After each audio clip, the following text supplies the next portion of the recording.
over a drink, we have a civilized conversation with someone. We very often disagree, but we do it in a grown-up way. Come and join me on Farage.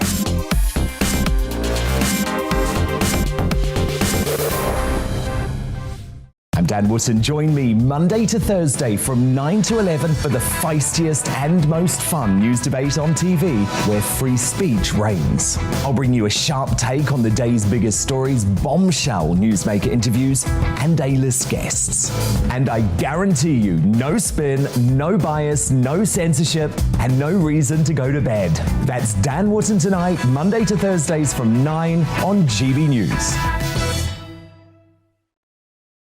Hello there, I'm Eamon Holmes. And I'm Isabel Webster. And we hope you can join us for Breakfast with Eamon. And Isabel. You make me laugh out loud, belly laugh. Is that important first thing in the morning? Yeah, absolutely. And there's me trying to be deadly serious.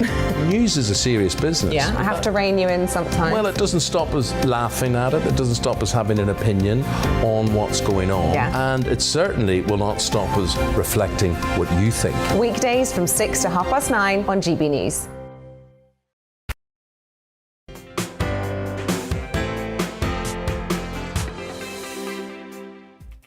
Good afternoon. Welcome. This is GB News on TV and on digital radio. I'm Nana Akua. For the next 2 hours, me and my panel will be taking on some of the big topics that are hitting the headlines right now.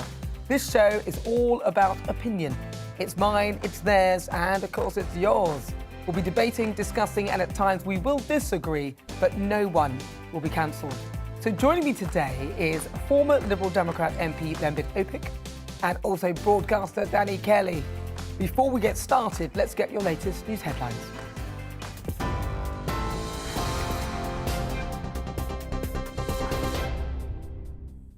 It's just after 4 o'clock. I'm Polly Middlehurst in the GB newsroom. Novak Djokovic has been deported from Australia after losing his visa battle there. The tennis star said he was extremely disappointed after the unanimous federal court decision. It means the world number one won't have a chance to defend his Australian Open title. The country's Prime Minister, Scott Morrison, said Djokovic's deportation will keep Australians safe. Here, the Prime Minister's reportedly planning a reshuffle of his cabinet as he fights back over the Downing Street party allegations.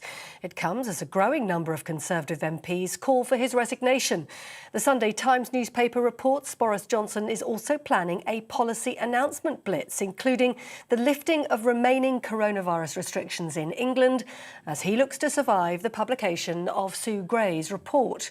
Conservative Party Chairman Oliver Dowden has rejected calls for the Prime Minister to stand down. I don't diminish for a second that the kind of events that we've seen were totally wrong.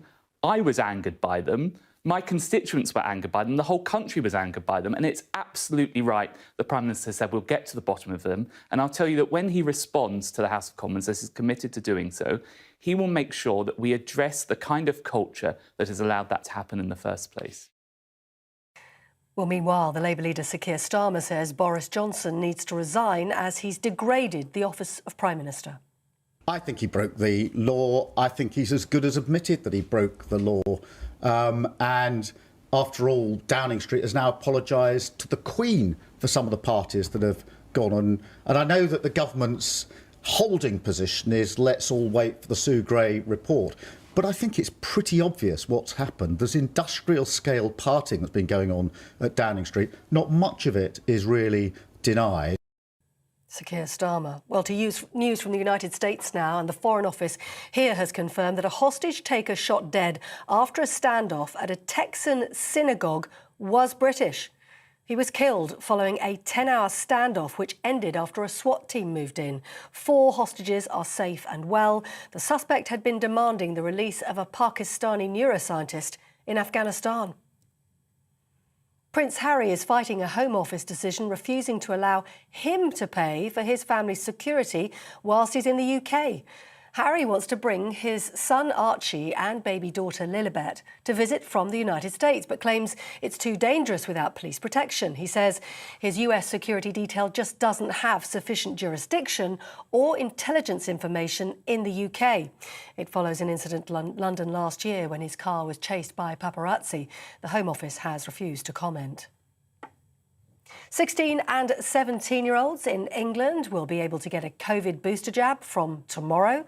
40,000 teenagers will initially be eligible for their top-up dose, with that number rising to 600,000 in the coming weeks.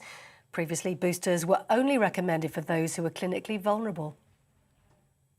The Defence Committee chair has warned a Russian invasion of Ukraine is imminent and inevitable, following a build-up of military forces along the border.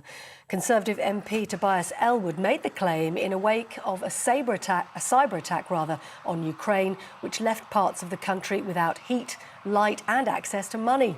Russia's been accused of increasing tensions after placing more than 100,000 soldiers along its border with Ukraine. The Scottish Government has called for urgent action to reduce energy bills, including cutting VAT on fuel. Ministers in Edinburgh have written to the UK Government saying there should be targeted support now for low-income households. They've asked for discussions ahead of an expected increase in the energy price cap in April. The Culture Secretary has indicated the BBC licence fee could be axed. Nadine Dorris tweeted the next announcement about the BBC licence fee will be the last. The comment comes amid reports the fee is expected to be frozen for the next 2 years. The minister also indicated she wanted to find a new funding model for the BBC after the current licence fee deal ends in 2027. The extent of damage to Tonga caused by a tsunami remains unclear as a massive cloud of ash prevents surveillance flights from viewing the island nation. It follows an underwater volcanic eruption in the Pacific Ocean. The country's also largely uncontactable as telephone and internet links are down. The volcano erupted on Saturday, triggering warnings of 1.2-metre high waves. You're with GB News. We'll bring you more as it happens. Now, let's get back to Nana Akua.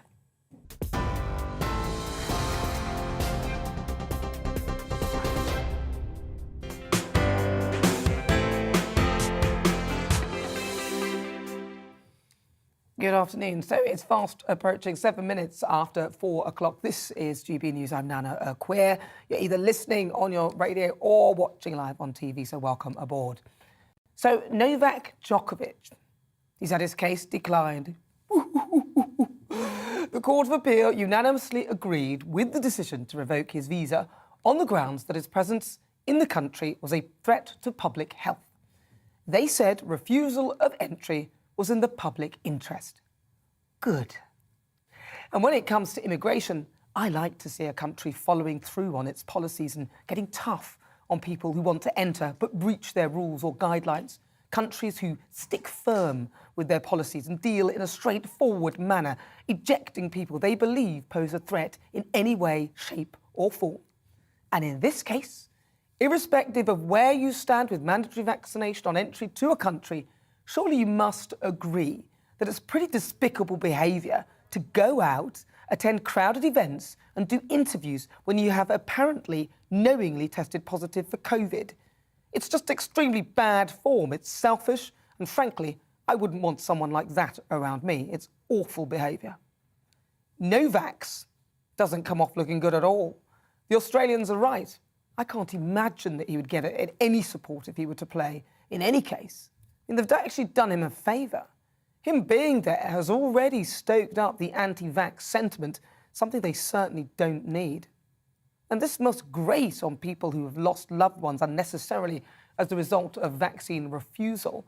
It's absolutely your decision whether you want to be vaccinated, but the consequences for some could be dire. I also take the point that the vaccine can also cause issues for some, but you make your choices. Alan Hawke, the Australian Immigration Minister, said, Australia's strong border protection policies have kept us safe during the pandemic, resulting in one of the lowest death rates, strongest economic recoveries and highest vaccination rates in the world. Strong border protection policies are also fundamental to safeguarding Australians and social cohesion, which continues to strengthen despite the pandemic. Remember how our borders stayed open at the start of the pandemic? And this week we reached the milestone of 150,000 COVID-related deaths. Look at our pathetic immigration strategy and our lacklustre approach to our own borders, even though we fought tooth and nail to take control of them. What are we up to now? Over 700 migrants crossed the Channel this year already? I mean, what day is it? I mean, we're not even in February. Yesterday was over 200. We could learn a thing or two from no-nonsense Australia. You know, I might not agree with their decision, but you've got to hand it to them. They don't put up with any baloney.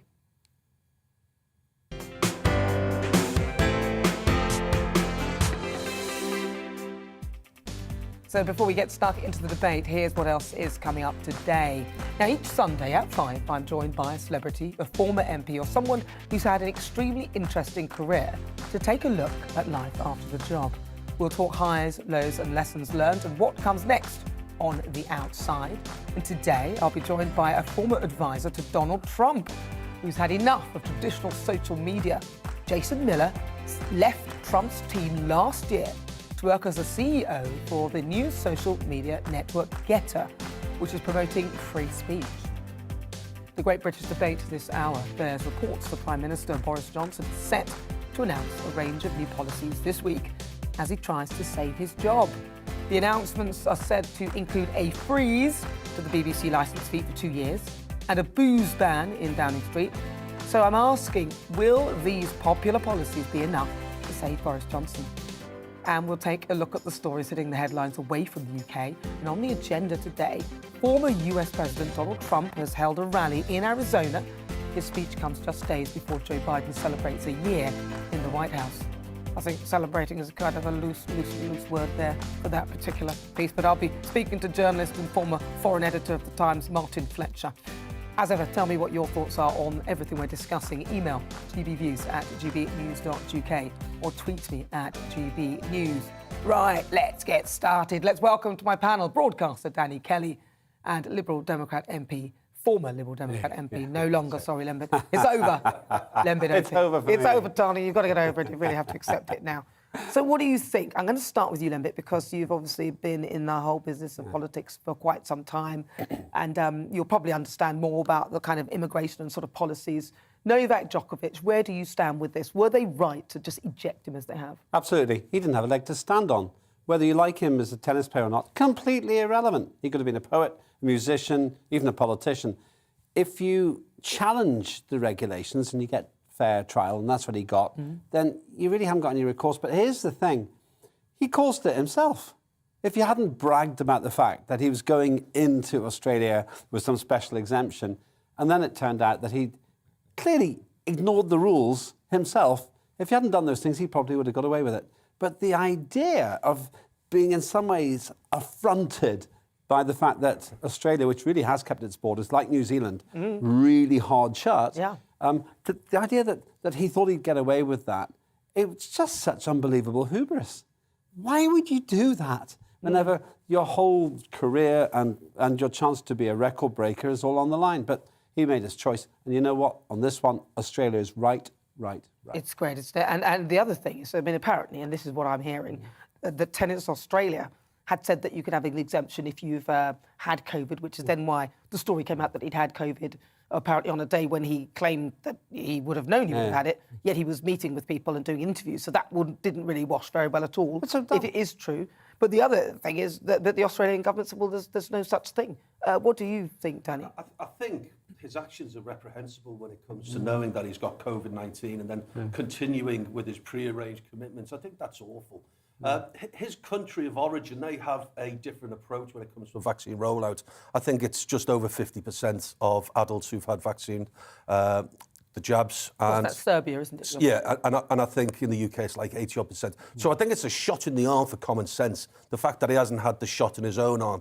Whether he likes it or not, I do feel sorry for him a little bit, because unwittingly he's never sort of spread anti-vax nonsense and propaganda. Well, he had slightly, because he made it clear that he was against the vaccine, and his partner, or his wife, made the whole connection with 5G, yes, didn't she? But 5G is separate, I believe. She was talking about it as opposed to COVID. But he's very open about not wanting to have a vaccine. I don't think that makes him an anti-vaxxer per se. I think an anti-vaxxer per se comes up with theories that it's all to do with a government conspiracy. Well, him and his wife came up with a government conspiracy, and the apple doesn't rot far from the tree. So but that was a 5G theory, though. Yeah, but in relation to COVID and the whole 5G is part of the whole thing. Quite Which to me is a bit nonsense, really. But I think it's unforgivable. He shouldn't have continued with his pre-arranged commitments. I think that's reprehensible. I think it's disgraceful. Now, whether Serbia has the same sort of lockdown rules as we do, so we are supposed to self-isolate for 10 days, I don't know what it is in Serbia. You could almost argue, was his pre-arranged commitment an interview? Was it in the open air, and was he socially distanced? If it was, then we need to be sympathetic to that, because you're not going to catch COVID. Well, you might do. That's irrelevant. No, I don't think it is irrelevant. No, I think it is very relevant. If you've got a potential contagious disease, you really owe it to the people around you to not go out. I'm with Nana on this. It's not acceptable. He was so obvious. You've seen the pictures. So obviously, potentially exposing other people to this. But the fundamental point to me, Danny, is this: he could have even played, even with his concerns about vaccination. Now, I had a really bad reaction to the booster, so I get it. There's a debate to be had. He could have dealt with all that just by going early, doing his quarantine, and then getting on with it. It wasn't like Australia was saying, you can under no circumstances come here. They said, no special treatment for you, mate. And then he starts playing hardball. And then the worst thing of all, he'd messed up on his forms, blaming somebody else. Where have we heard that before? Yeah. And then fundamentally, it turns out, now you're more relaxed about this, Danny, but he actually knew he had COVID, got himself into a logical mess, hoped nobody would notice, I guess, and get thrown out. Well, that's of course if it is actually true that he had COVID. That was his claim. But that's what he claimed. But whether it was actually true, I think it doesn't matter. He's got to live with that now. He can't say he didn't have it now. No, I think you misunderstood me. I think it's disgraceful that he's gone out with his pre-arranged commitments and given interviews whilst he's got COVID. All I'm saying is that, do we understand the circumstances of the interview? In the context of COVID in the UK, you've got to lock yourself away for 10 days. And I think it's wrong that he went out and gave interviews. If it was in the open air, in one side of the tennis court, on another side of the tennis court, he's not going to give anyone COVID. Well, it depends. But I don't know the circumstances of the interview. There was one where he's pictured in a sort of a big event where he's sitting there. Well, that's awful. So, that's awful. If that is true, if what he said that he had COVID, and he's the one that said it, nobody else said it, he's the one. Well, if that's the case, that's confessed awful. it. But yet that would have then potentially, I think he thought, would be within the remit of somebody who's had COVID, therefore don't need to take the vaccine, which is something that Tennis Australia told him. I think there was some information that he'd heard there that was apparently if you've had COVID within a month or whatever, then you can play. I think it was something like that. But it still doesn't work for me. But this is the thing, right? We don't have to work out whether he had COVID or not. He's told us that. And if he says now he didn't, that's even worse. Yeah, it's actually even worse. So we've got to assume he had COVID. In that situation, double fault, to use his own game's terminology. Game, set, match. Absolutely, because he's the one who told us he had COVID, then he was filmed with a bunch of other people, and that, I think, is what the Australians are objecting to. They're saying he's so irresponsible that a guy like this can't be allowed in to wander around and do things that they would punish their own population for. Can't have, and here's another familiar phrase, one rule for them and one rule for Novak. And Victoria is the most heavily locked down city on planet Earth. And whether he likes it or not, he has unwittingly become a poster boy for the anti-vax mob. Whether he likes it or not. Well, he has openly, been quite. No, he has openly done that, though, hasn't he? So I think he has. This is not even again me making this up. We all know already where he stands with it. Yeah. So it's not great, and the Australians won't tolerate it. The stupidity of it all is he's worth something like $250 million. He's done lots of things right. Far better sportsman than I've ever been, and most people I've ever met will ever be. Believe it or not, my body is my temple. Even though I put vaccinations into it, here's the point, and let's come back to this. All of what he wanted to do was possible without a vaccination. All he had to do was spend a little bit longer he could probably upgrade a nice posh hotel. They probably would have gone along with it. But he had to do it his own way, bragging that he didn't have a vaccine, bragging he had an exemption. Then somebody messed up his form, and then claiming two things which are mutually contradictory. That's the problem with it. Do you think here in the UK we could learn something from the heavy, straightforward talking hand of Australia? Yeah, I think we can. I'm interested to know what Danny thinks. I think the great contradiction in this country where when the government called out wanting to bring captains of industry in with all the exemptions and then said, well, if you are able to say that you're going to create more than 500 jobs in Britain, then you're exempt.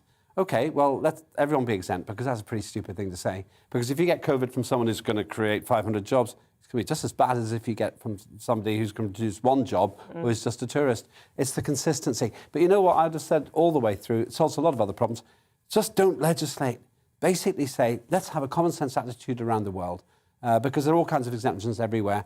If we had said, let's do this as a team, then actually none of this would have happened. What about, though, in terms of immigration, Danny? I mean, so the way the Australians operated with this, nobody was hanging around for years or whatever, languishing in an immigration centre, and then maybe we'll give you a job in the interim or whatever. It was more, this is it, we're going to deal with you quickly, and then you go back. Are you referring to the way they deal with the way they handle people in boats trying to... Non-COVID. Yes, non-COVID. so in terms of immigration. Right, immigration, illegal immigration. So, yes. On a boat. Yeah, so what could we learn from that? Because the way they stuck with their rules. Well, what you cannot compare is the way Australia dealt with the illegal immigration by hundreds of thousands of people on boats. And I tell you why it's different. A lot of people are saying send in the gunboats because that's what Australia did. The big difference is that in the English Channel, the asylum seekers or the illegals are quite prepared to throw themselves in the drink. You're not going to do that in the Pacific where there are sharks floating around. That's the big difference. So of course not. You're not going to throw yourself in the Pacific and get eaten by a shark. In terms of because you'll do that in the English Channel. That's the big difference. They'd go for you. I'm right, though. Well, they'd go for I'm you not sure. You're not going well, they would go for me. Paranoid, yeah. But there are sharks floating. Well, not floating around. That's a general push term. them to the front and then swim away fast. That's what I'd keep quite a few sharks going a raft. for a few months. That's why. So whenever I hear commentators say, send in the gunboats. But wait a minute, that's what Australia... It's not going to work. In terms of immigration... They do. Farage does. Moving away from the COVID thing, because we covered that, I now understand you're asking about immigration generally, and I do admire the Australians. Right. They've got an advantage because they've got a 2,000-mile channel instead of a 20-mile channel. In brief, they say, we're just going to deal with everybody fairly here. You come over here, you're not allowed, you're going home. Exactly. And it doesn't take 2 years. I think we could... And their point system's pretty good too. Yeah, I think we could learn something from the Australians. But what do you think? We'd love to hear all your thoughts. If you just joined me, welcome on board. I'm Nana Akua. This is GB News on TV and digital radio. Still to come, it's time for the Great British Debate this hour. We're talking about a freeze for the BBC licence fee for 2 years and a booze ban in Downing Street, just two of the policies that the Prime Minister is set to announce this week as he tries to save his job. Operation, what does it say, Big Dog? Yeah. Woof, woof. Oh dear. So I'm asking, will these popular policies be enough to save Boris Johnson? Get in touch now. Email gbnews@gbnews.uk. Tell us what you think on this or tweet us at GBNews. There's a poll up right now asking that question. So get in touch and cast your vote. So what do you think? Is it enough? Will these popular policies be enough to save Boris Johnson? Get in touch now, but first, let's check out the weather. Well, looking ahead to this evening's weather, in the UK will be dry with sunny spells for many, but cloudier in the south with some rain. Let's take a look at the details. It'll be a cloudier end to the day for the southwest, but there will be some clear spells, mostly dry, although the odd spot of rain is possible. The southeast of England will also end the day on a rather cloudy note with some light patchy rain or drizzle possible. Wales, however, will end Sunday dry with predominantly clear skies. There will be a light northerly breeze and temperatures will quickly fall away after dark. Skies will gradually clear across the Midlands this evening, leaving a dry picture. Although a little hill fog may linger for a time, it will also turn cold under the clearing skies. The northeast of England will end the day dry with almost completely clear skies as we head into the evening. Winds will be light and the temperatures will quickly fall away after sunset. There'll be a little more cloud over Scotland with the clearest skies towards the south and east. It will be rather windy in the north, turning coldest under clear skies. There will be mostly clear skies across Northern Ireland this evening, with the winds also falling light. Temperatures will quickly fall under the clear skies with a frost forming. Tomorrow, the nation will see cloud and rain, which will slowly clear the southeast. Elsewhere, there'll be light winds and clear skies, leading to a widespread frost. And that is how the weather is shaping up overnight into tomorrow morning.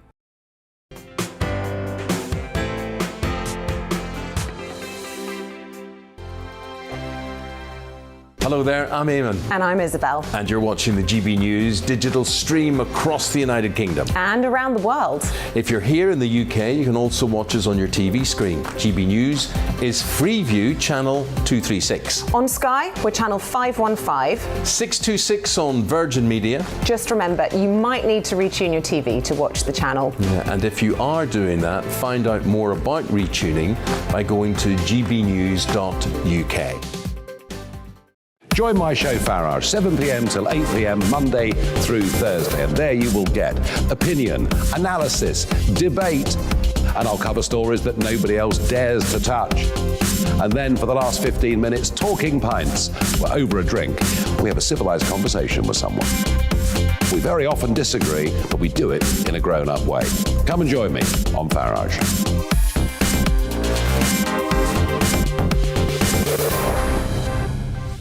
I'm Dan Wootton. Join me Monday to Thursday from 9 to 11 for the feistiest and most fun news debate on TV, where free speech reigns. I'll bring you a sharp take on the day's biggest stories, bombshell newsmaker interviews, and A-list guests. And I guarantee you, no spin, no bias, no censorship, and no reason to go to bed. That's Dan Wootton tonight, Monday to Thursdays from 9 on GB News. Hello there, I'm Eamon Holmes. And I'm Isabel Webster. And we hope you can join us for Breakfast with Eamon. And Isabel. You make me laugh out loud, belly laugh. Is that important first thing in the morning? Yeah, absolutely. And there's me trying to be deadly serious.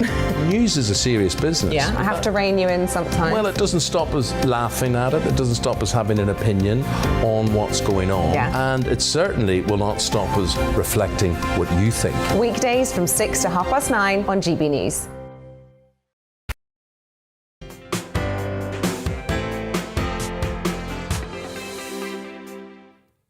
Good afternoon. This is GB News on TV and on digital radio. It's just gone 25 minutes after 4 o'clock. I'm Nana Akua. It's time for the Great British Debate this hour. I'm asking, will popular policies be enough to save Boris Johnson?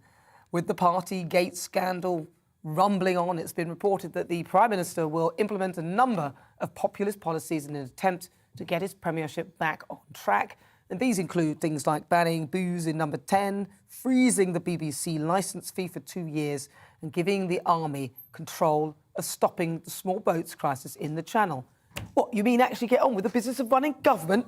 My goodness, isn't that great? Instead of talking about these silly little parties. But are these policies enough to save him? So joining me now is Labour MP for Birmingham, Perry Bar Khalid Mahmood. So welcome. Is there? Thank you for joining us.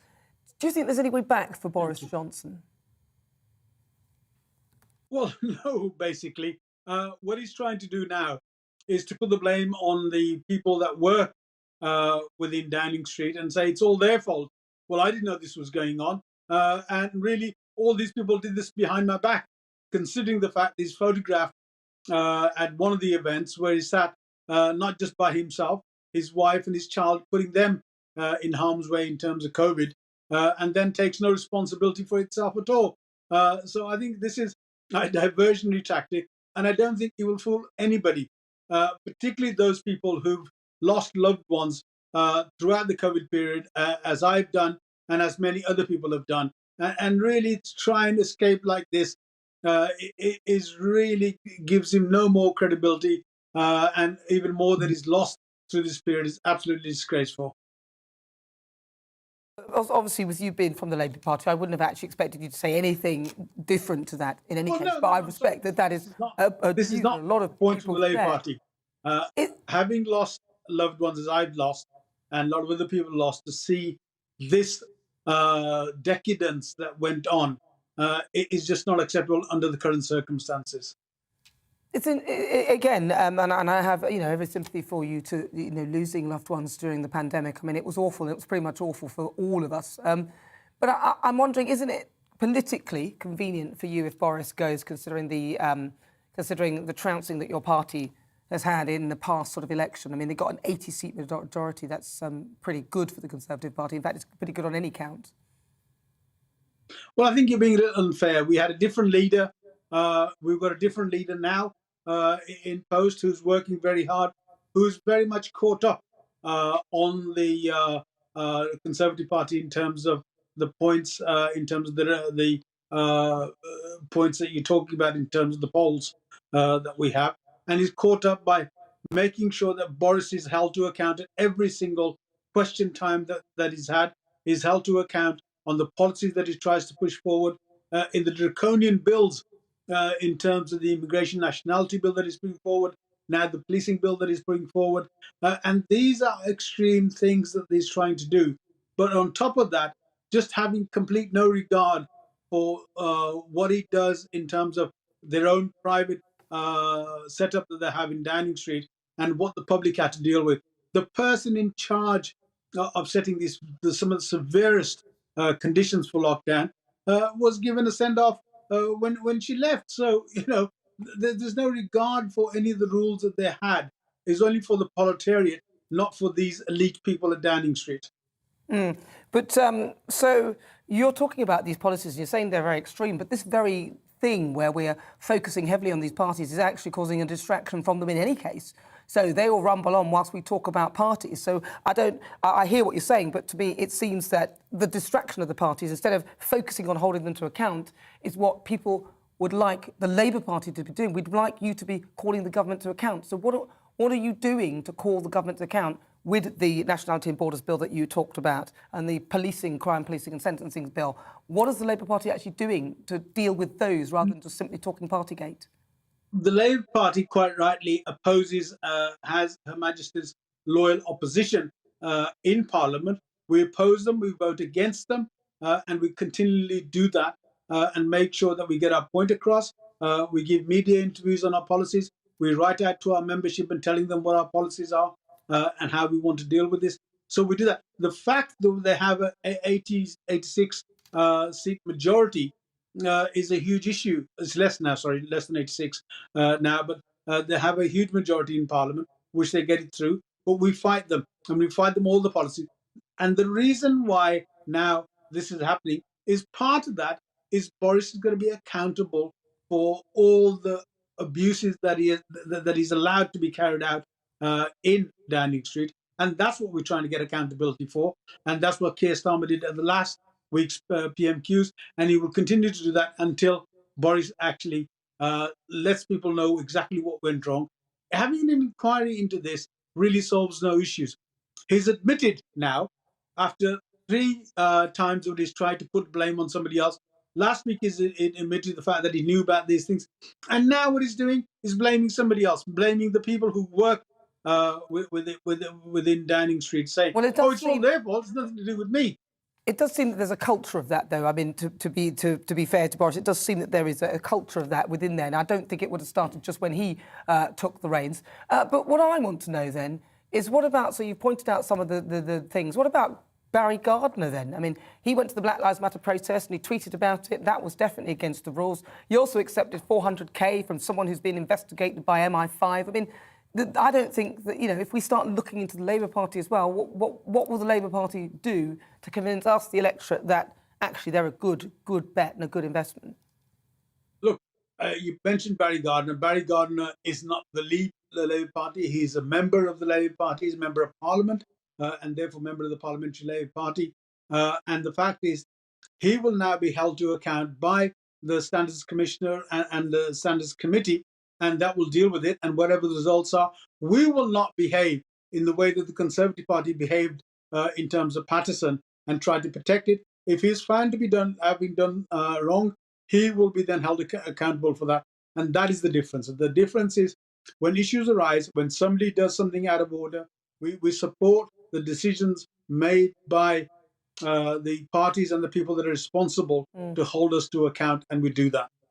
OK, well, listen, thank you very much, Khalid Mahmood. He's Labour MP for Birmingham, Perry Barr. Thank you so much, although I will just pick up on that last point, that actually Barry Gardiner did that thing with the Black Lives Matter protest a while ago, and Lisa Nandy did tell him off, and he did apologise, but that was nothing really happened to him. Right, let's have a quick look at what you've been saying. Matthew says that what Boris really needs to do is sort out the gas price hike. That'll save him. Paul says he needs to step up as a man and step down, be accountable for his actions.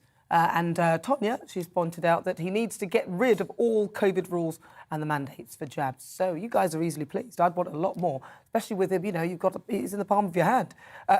Keep coming through with all your thoughts. Now, after the break, we'll continue the Great British Debate.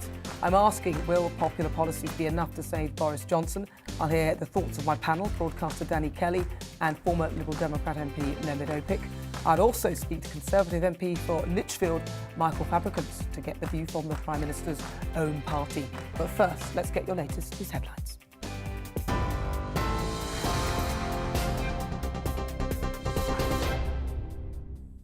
Just after 4:30, I'm Polly Middlehurst in the GB newsroom. Novak Djokovic has been deported from Australia after losing his visa battle there.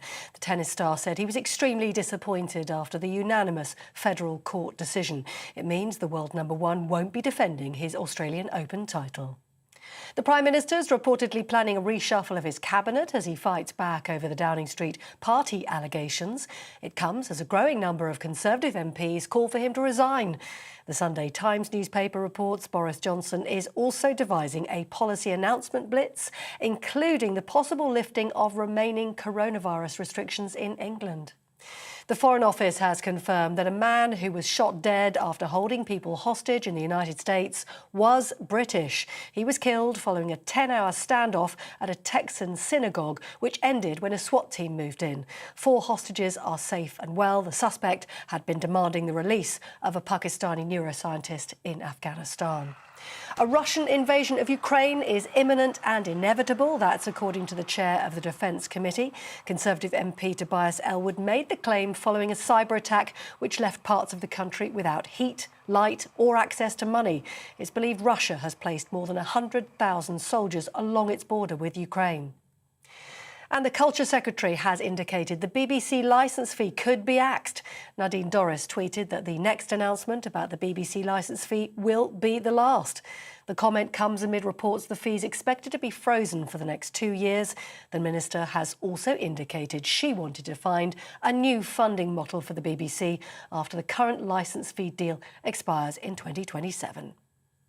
On TV, online and on your radio through DAB+, this is GB News.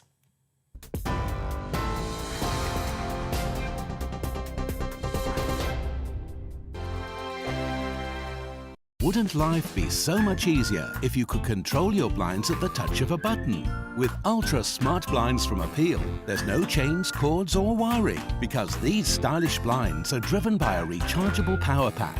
New Ultra Smart Blinds from Appeal, the intelligent solution for home shading.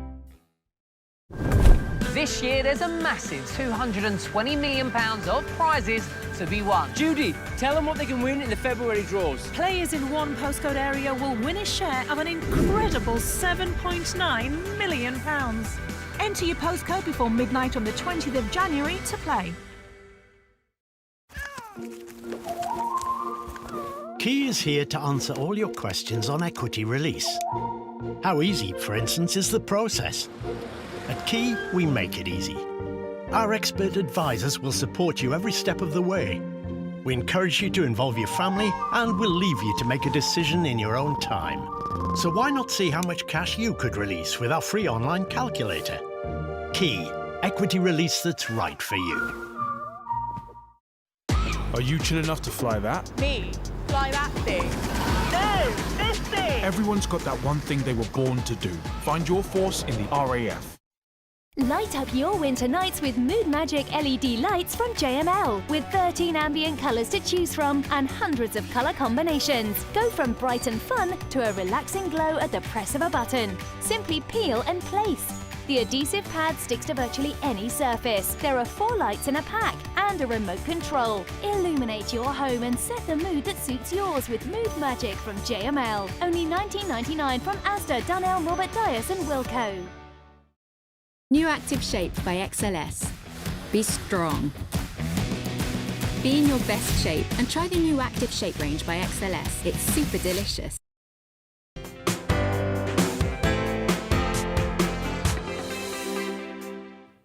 "38 after 4 o'clock. This is GB News on TV and on digital radio. I'm Nana Akua. Now back to our great British debate this hour. I'm asking, will popular policies be enough to save Boris Johnson? It's after reports the Prime Minister will freeze the licence fee, ban booze in number 10 and give the military control of the small boats crisis in the Channel. So joining me now is Conservative MP for Lichfield, Michael Fabricant. Michael, thank you for joining me. So do you think that Boris Johnson should remain leader of your party? I certainly do, because I think there's so much confusion and so much anger out there about what's been going on. I mean, the latest nonsense I've heard today is this Save Operation Big Dog or something, which is supposed to be the name to save Boris Johnson. This is a complete fiction made up by a journalist. Nobody at Downing Street, nobody in Chequers has ever heard of this name at all, so that's wrong. And also, you know, there also needs to be greater clarity, and I hope that Sue Gray will give that clarity about exactly what has been going on in Downing Street and what was actually known to the Prime Minister, because at least one of the events, the one, in fact, which was held on the eve of Prince Philip's funeral, was a civil service going away party, and Boris didn't know anything about it. And indeed, he was in Chequers at the time. And why should he know about it? There are over 150 people, I believe, who work in numbers 10, 11, and 12 Downing Street. The whole sort of complex is not together. There are well over 100 offices. It's, I think people have got, they are angry, and I understand why they're angry. But as I say, I think there's got to be clarity. I think people need to know what really has been going on, not what's been reported in the press, which is somewhat skewed.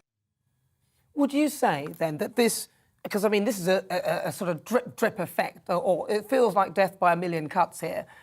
Yes. Would you say that, because to me, as an observer with no loyalty to either side, what I'm seeing is that there seems to be a concerted effort by some element to try and remove Boris Johnson in whatever way, shape or form they can, because there were even complaints about a Zoom call. So I'm sort of looking at it and thinking, well, is this how it looks to you? Yeah. You can't actually catch COVID over Zoom, and you can't catch COVID off me because I'm talking to you via a sort of Zoom network that we have, and I haven't got COVID, by the way. But you're absolutely right. It is this sort of remorseless drip, drip, drip, and I think it's become obvious to people. And I think part of this is for two reasons. One reason is people want to get rid of Boris because they have what I call long Brexit, not long COVID, long Brexit. They haven't got over the fact that Boris delivered Brexit and they want to destroy him for it.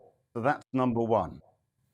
And the second reason is because they think Boris is a winner.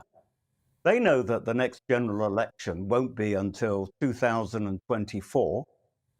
And if that's the case, and Boris is still in power, there's a very real risk, as they see it, that he will win it for the Conservatives again. Because he's not the sort of normal, boring, dull prime minister that we've had, you know, for quite some time. And I think that's why there is this concerted effort by the press and other parties to get rid of it. And it is so contrived. I mean, some of these events which happened 2 years ago have been known about for 6 months or longer, and yet they're gradually being dripped out one by one. It's all very strange, very malicious. Michael, what about the people within your own party, though? Because there are now, at least I think it's 35 at my last count that I looked, 35 MPs signing, you know, a letter for the vote of no confidence. So even within the party, although you say it, and I hear you, but you say this, there's people within your own party who think differently. Yeah. No, you're right. So let me address that actually in two ways, if I may. And I'm glad you've asked me that, Nana. First of all, can I say nobody knows except for Sir Graham Brady, the chairman of the party. A journalist said he thought there might be 30 or 35 names in. It's complete speculation. It's an absolute secret. All we'll know, and I know this because I was in the government whip's office. I also know it because I was on the executive of the 1922. All we'll know is when the threshold is passed. We won't even know then how many actual names were in. And nobody knows, as I said, apart from Graham Brady, how many names in. Perhaps there are 35, perhaps there are 50, perhaps there are only 10, because so far only about 8 or 10 MPs have actually admitted to putting it in. So that's number one. And I've actually forgotten what your question was. Well, so have I, actually. I was just transfixed. Listen, we are running out of time. So oh, no, I do remember. Sorry, Nana, can I come in? Yes, go on. Sorry. Yeah, but I do know that lots of MPs are worried. And particularly, you know, we've got something like, was it 120 new MPs who've come in? They're not used to this sort of difficult time. And some of them are on very marginal seats. So naturally, of course, they'll be worried. But I'm saying we'll wait till what Sue Gray has to say. Hopefully, there'll be some clarity then. Hopefully, some of the anger out there, and there's so much anger out there, and it's understandable. I do understand it, A friend of mine, you know, his mother died a year ago in hospital, and he couldn't visit her. You know, so I understand where people are coming from, but a lot of people have got very much the wrong impression about what actually has been going on, and I'm hoping Sue Gray's report will clarify it. Until then, let's just calm down, hold fire, maybe try and find out precisely who it is and why are making up some stories like this 35 names have gone in, like this ridiculous Save the Big Dog operation, which has been in some of the papers, something completely untrue, you know, and we'll see where we go to from there. Well, absolutely. I mean, it'll be very interesting, and I'm wondering if these wonderful policies that Boris is suggesting will actually help to save him. Michael Fabricant, MP, Conservative MP for Lichfield, thank you so much for joining me. Right, so let's see what my panellists think. I'm with former Liberal Democrat MP Lemmy Dope and broadcaster Danny Kelly. Danny, are you swayed by these policies? He's offering things like get rid of the BBC, or the licence fee at least. Well, that must they haven't said that. No, to get rid of so removing not to get the rid of licence the fee. BBC. Freezing the licence. Freezing the licence fee, yeah. So that's going to affect the BBC bottom line budget for output, and that's something that I have an investment in. I was at the BBC for 20 years, and it really concerns me because I still have some friends and colleagues at the BBC in Birmingham. So they need to do something with the big names at the BBC, like Gary Lineker, for example. Gary Lineker is more, him staying on Twitter is more of a potent argument for the removal of the licence fee than any of these organisations like Scrap the Licence Fee. They must really rub their hands in glee when he tweets something political. Because well, that's, because I worked for the BBC. I certainly couldn't have tweeted something political. No, of I course, never, ever tweeted anything because I knew that if you like something, I mean, you saw what happened to Naga Munchetty when she dared to like something or whatever it was that she did. I mean, they got her up and made her apologise pretty much. So it's amazing that some of these stars can get away with this. But what do you think, Mehmet? Yeah, that's the problem. Gary's a good example of something. I used to work in BBC as well, and we got told off for expressing fairly mild views. And so they create their own hostages to fortune like that. They create a whole bunch of enemies because of, within the BBC incidentally, as well as outside it, by not sticking to their rules. But you asked a question about policies, about whether Boris Johnson would be able to survive with that. This debate about the TV licence is the sort of thing we have in the studio. It's not really what you hear on the Clapham Omnibus. And so, in that sense, that's not going to be enough. Anyway, it's about freezing. So, what do you think about? So, what do you think about the migrant crisis? He's saying he's going to tackle that head on. That once again, some people care about that. It's a very high priority for a lot of people. But they're not going to say, "Oh, well, in that case, it's all right," because you know what's bigger than that? Well, what's bigger than that is grieving and death and isolation and not being able to go to your parents or your grandparents' funeral. Well, no, I agree. I hear that, but I don't think. Well, hold on, wait a minute. Right, okay. So let's say he does something that deals with the channel. It doesn't take away the hypocrisy. The reason Boris Johnson is in a mess is because people resent the damage he's done. Most of us know someone who's died from COVID, and most of us know somebody who couldn't go to a funeral. Let's ask Danny. I want to ask I'm going to disagree with you. On the way into work this morning, coming from the West Midlands, I called the Conservative leader of Walsall Council, a fellow called Mike Bird, who's a really hard-working politician. He's Conservative. And I said, are you worried about this Boris Johnson scandal and how it's going to affect the May 2022 elections? And he said he wasn't, because local elections aren't influenced by national policies. And he said to me, Danny, you must remember that Boris Johnson, when people go to the polls, they will remember the fabulous vaccine rollout and also Brexit. And you couldn't have had one without the other. He got us out of the European Union, and because we were autonomous, we had this only second to Israel. Why are you shaking your head? It's true. He doesn't agree. I'll tell you in a minute. Okay. Well, no, you won't. And this is what people remember. And people are worried about illegal immigration, and people are worried about the things that Nana says. Well, we'll come back to you in a moment. We'll come back. Hold that thought. But this show's nothing without you and your views. So let's welcome one of our great British voices. And this is your opportunity to be on the show and tell us what you really think about the topics that we're discussing. Paul Soden is the owner of 5 pubs, and he's in Gloucester. Paul, do you think Boris can recover from Partygate and with these smart policies? Well, he's certainly putting a lot on the table there, and a lot of it should already be what is happening as government. I thought that was quite natural, that we would try and stop the immigration across the channel, and we need to sort out the NHS, and we need to invest in the north. So I thought that's what the government was doing. I think I'm really going to look at it a slightly different way. My worry is if Boris goes, who replaces him? What we have to thank Boris for is definitely Brexit, but also He's been the strongest of the leaders in the Western world. We've seen what's happened throughout Europe, Australia, New Zealand, Wales and Scotland.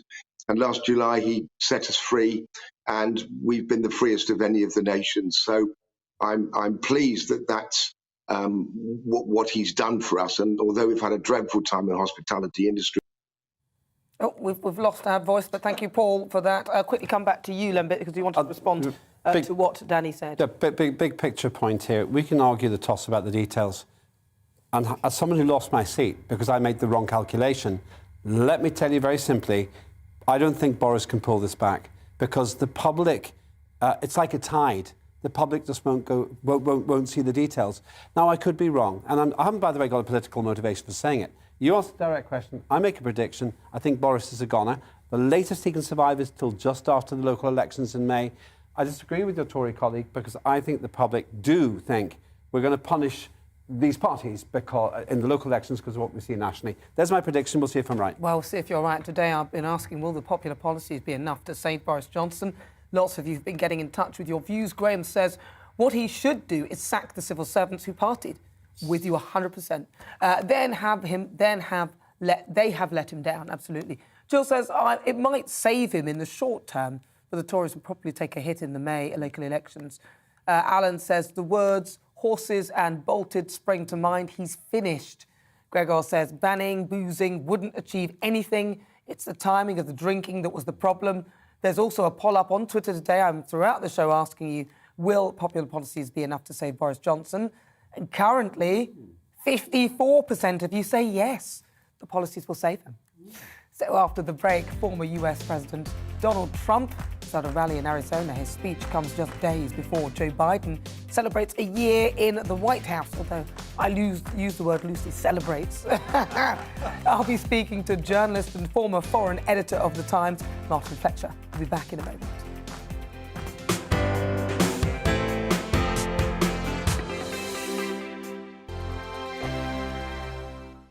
Hello there, I'm Eamon. And I'm Isabel. And you're watching the GB News digital stream across the United Kingdom. And around the world. If you're here in the UK, you can also watch us on your TV screen. GB News is Freeview channel 236. On Sky, we're channel 515. 626 on Virgin Media. Just remember, you might need to retune your TV to watch the channel. Yeah, and if you are doing that, find out more about retuning by going to gbnews.uk.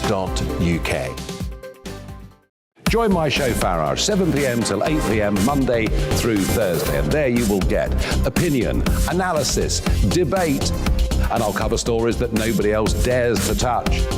And then for the last 15 minutes, talking pints. We're over a drink. We have a civilized conversation with someone. We very often disagree, but we do it in a grown-up way. Come and join me on Farage.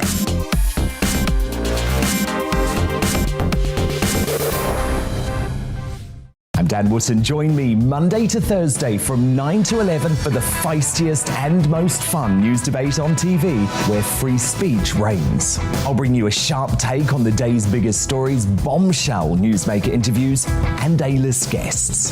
And I guarantee you, no spin, no bias, no censorship, and no reason to go to bed. That's Dan Wootton tonight, Monday to Thursdays from 9 on GB News. Hello there, I'm Eamon Holmes. And I'm Isabel Webster. And we hope you can join us for Breakfast with Eamon and Isabel. You make me laugh out loud, belly laugh. Is that important first thing in the morning? Yeah, absolutely. And there's me trying to be deadly serious. News is a serious business. Yeah, I have to rein you in sometimes. Well, it doesn't stop us laughing at it. It doesn't stop us having an opinion on what's going on. Yeah. And it certainly will not stop us reflecting what you think. Weekdays from 6 to 9:30 on GB News.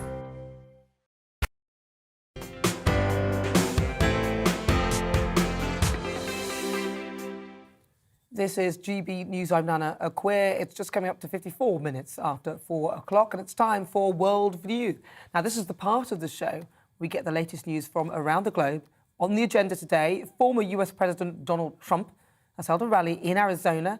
Here's what he had to say in front of thousands of supporters and his new slogan, Save America. We've had more problems, we've had more destruction, I think, than 5 presidents put together in the last year.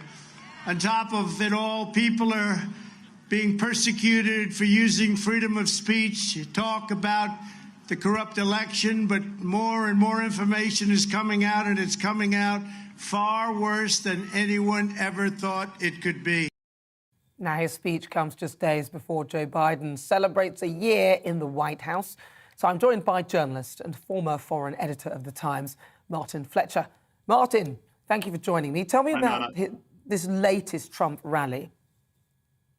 Well, it was the first of the year of the midterm congressional elections, and it was vintage Trump. He said, you know, to coin a phrase, he's not gone away, has he? He reiterated, he whipped up his base with the big lie that the 2020 election was stolen. He called those who've been arrested for storming the Capitol political prisoners. He promised a comeback like you've never seen before, strongly hinting that he's going to run again next time round. And he was there specifically to promote the candidacy of a state legislator who was among those who stormed the Capitol and now wants to run Arizona's election commission, if you will. So it was an alarming day for those who treasure democracy in America, all the more so because Biden had a particularly bad week last week. So two things really happened. The Supreme Court overturned his efforts to have mandatory vaccinations in for all employers in big businesses, and he failed to get his voting rights bill. He failed to change the Senate rules to get his voting rights bill through the Senate. On top of that, inflation is soaring. There are record numbers of COVID cases. He had a humiliating withdrawal from Afghanistan. His problems are piling up. He can't get the legislative achievements he wants through Congress. All this, as I said at the beginning, is at the start of a year. In November, we have midterm elections for the House of Representatives and for the US Senate. And the way things are going, if you look at Biden's poll numbers, which are, in one poll, he was as low as 33%, which is dire to say the extreme. He's going to lose control not only of the Senate, but of the House, but of the Senate. And if that happens, then his legislative agenda is dead for the rest of his presidency, meaning, that in turn will boost Trump's chances of winning re-election. Well, I think listening to all of that, although I was going to stop you there because there's a piece where you said about the Capitol Hill event. I thought that Trump did actually ask the National Guard and he was refused it. But anyway, I think that we'll end up with Trump. What's happening with Russia and Ukraine? That's getting quite tense at the moment now. Well, it wasn't a very good week for democracy lovers in America, and it wasn't a very good week for peace lovers elsewhere in the world. There were talks essentially between the United States and NATO on one side and Russia on the other, in Geneva, in Brussels, and in Vienna. And there was very little progress towards diffusing the growing confrontation, the growing danger of war in eastern Ukraine. Well, we'll see how that particular thing transpires. But from your observations of what's going on, what do you think ultimately the Russians want out of this? It's hard to know. I mean, ostensibly, they want to diminish and reverse the West's, NATO's sphere of influence, its acquisition of a sphere of influence in what used to be the Soviet Union in Eastern Europe. And to reassert its own sphere of influence in that part of the world. That's the ostensible reason. But, Putin is in some trouble at home. There's a lot of unhappiness, a lot of grumbling in Russia. And this could be, bluster, the age-old trick of distracting his people's attention from their troubles by invoking an external conflict, rallying the sort of rallying the country behind this patriotic desire to, if you will, to reassert Russia's greatness. I mean, Russia has always regarded Ukraine as part of greater Russia. They do see it very much as, as their territory, and yet Ukraine, given its preference, would cast its lot with the West, would join NATO. So whether this is bluster or whether this is for real, it's hard to say. I mean, they've got 100,000 troops massed on the border of eastern Ukraine, but that's probably not enough to mount an attack at the moment. Wow. And if they don't mount it soon, then the ground in eastern Ukraine starts to thaw. It becomes too wet, too muddy to mount an offensive.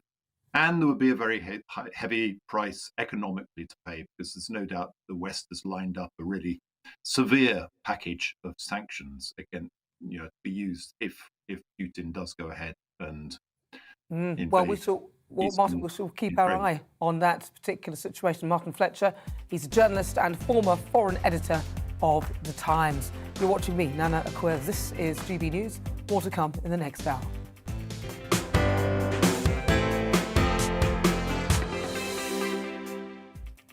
It's fast approaching 5 o'clock. I'm Nana Akua. This is GB News on TV and digital radio. Up next, though, it's time to get your latest news headlines.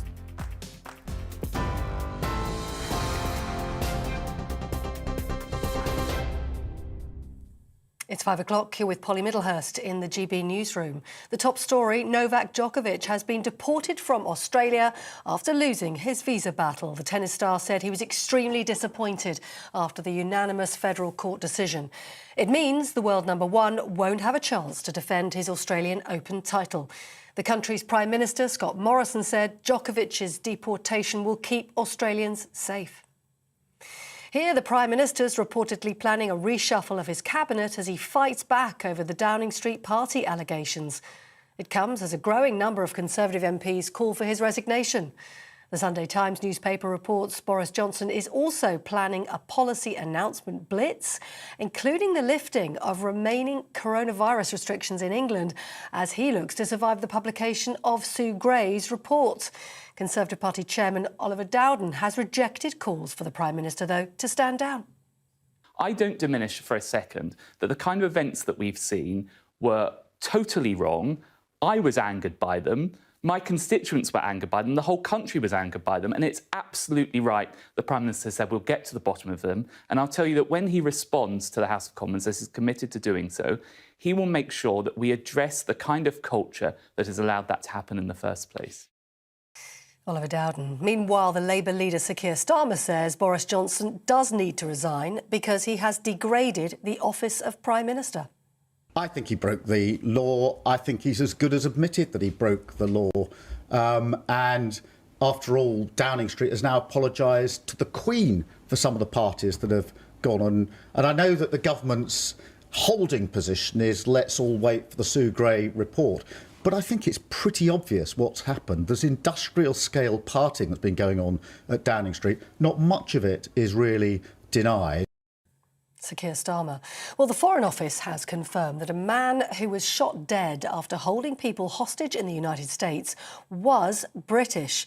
He was killed following a 10-hour standoff at a Texan synagogue, which ended when a SWAT team moved in. 4 hostages are safe and well. The suspect had been demanding the release of a Pakistani neuroscientist in Afghanistan.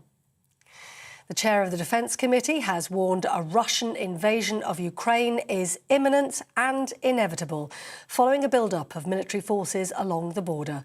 Conservative MP Tobias Ellwood made the claim in the wake of a cyber attack on Ukraine, which left parts of the country without heat, light or access to money. Russia's been accused of increasing tensions after placing more than 100,000 troops on its border with Ukraine. The damage caused by a tsunami in Tonga remains unclear today, with huge ash clouds blocking aerial views. Surveillance flights are unable to see the island following an underwater volcanic eruption. Tonga remains largely uncontactable as telephone and internet links are also down. Tsunami waves of up to 2 metres hit several South Pacific countries, including Peru and New Zealand. Prince Harry is fighting a Home Office decision, refusing to allow him to pay for his family's security whilst he visits the UK. Harry wants to bring his son, Archie, and baby Lilibet, his daughter, to visit from the United States, but claims it's too dangerous without proper police protection. He says his US security detail doesn't have sufficient jurisdiction or intelligence information in the UK. It follows an incident in London last year when his car was chased by paparazzi. The Home Office has refused to comment. 16 and 17-year-olds in England will be able to get a COVID booster jab from tomorrow. 40,000 teenagers will initially be eligible for their top-up dose, with that number rising to 600,000 in the coming weeks. Previously, boosters were only recommended for those who were clinically vulnerable. The Scottish Government has called for urgent action to reduce energy bills, including cutting VAT on fuel. Ministers in Edinburgh have written to the UK Government saying there should be targeted support now for low-income households, and they've asked for discussions ahead of an expected increase in the energy price cap in April. The Culture Secretary has indicated the BBC licence fee could be axed. Nadine Dorris tweeted the next announcement about the BBC fee will be the last. The comment comes amid reports the fee is expected to be frozen for the next 2 years. The Minister also indicated in the past she needed to find a new funding model for the BBC after the current licence fee deal expires in 2027. You're with GB News. We'll bring you more news as it happens.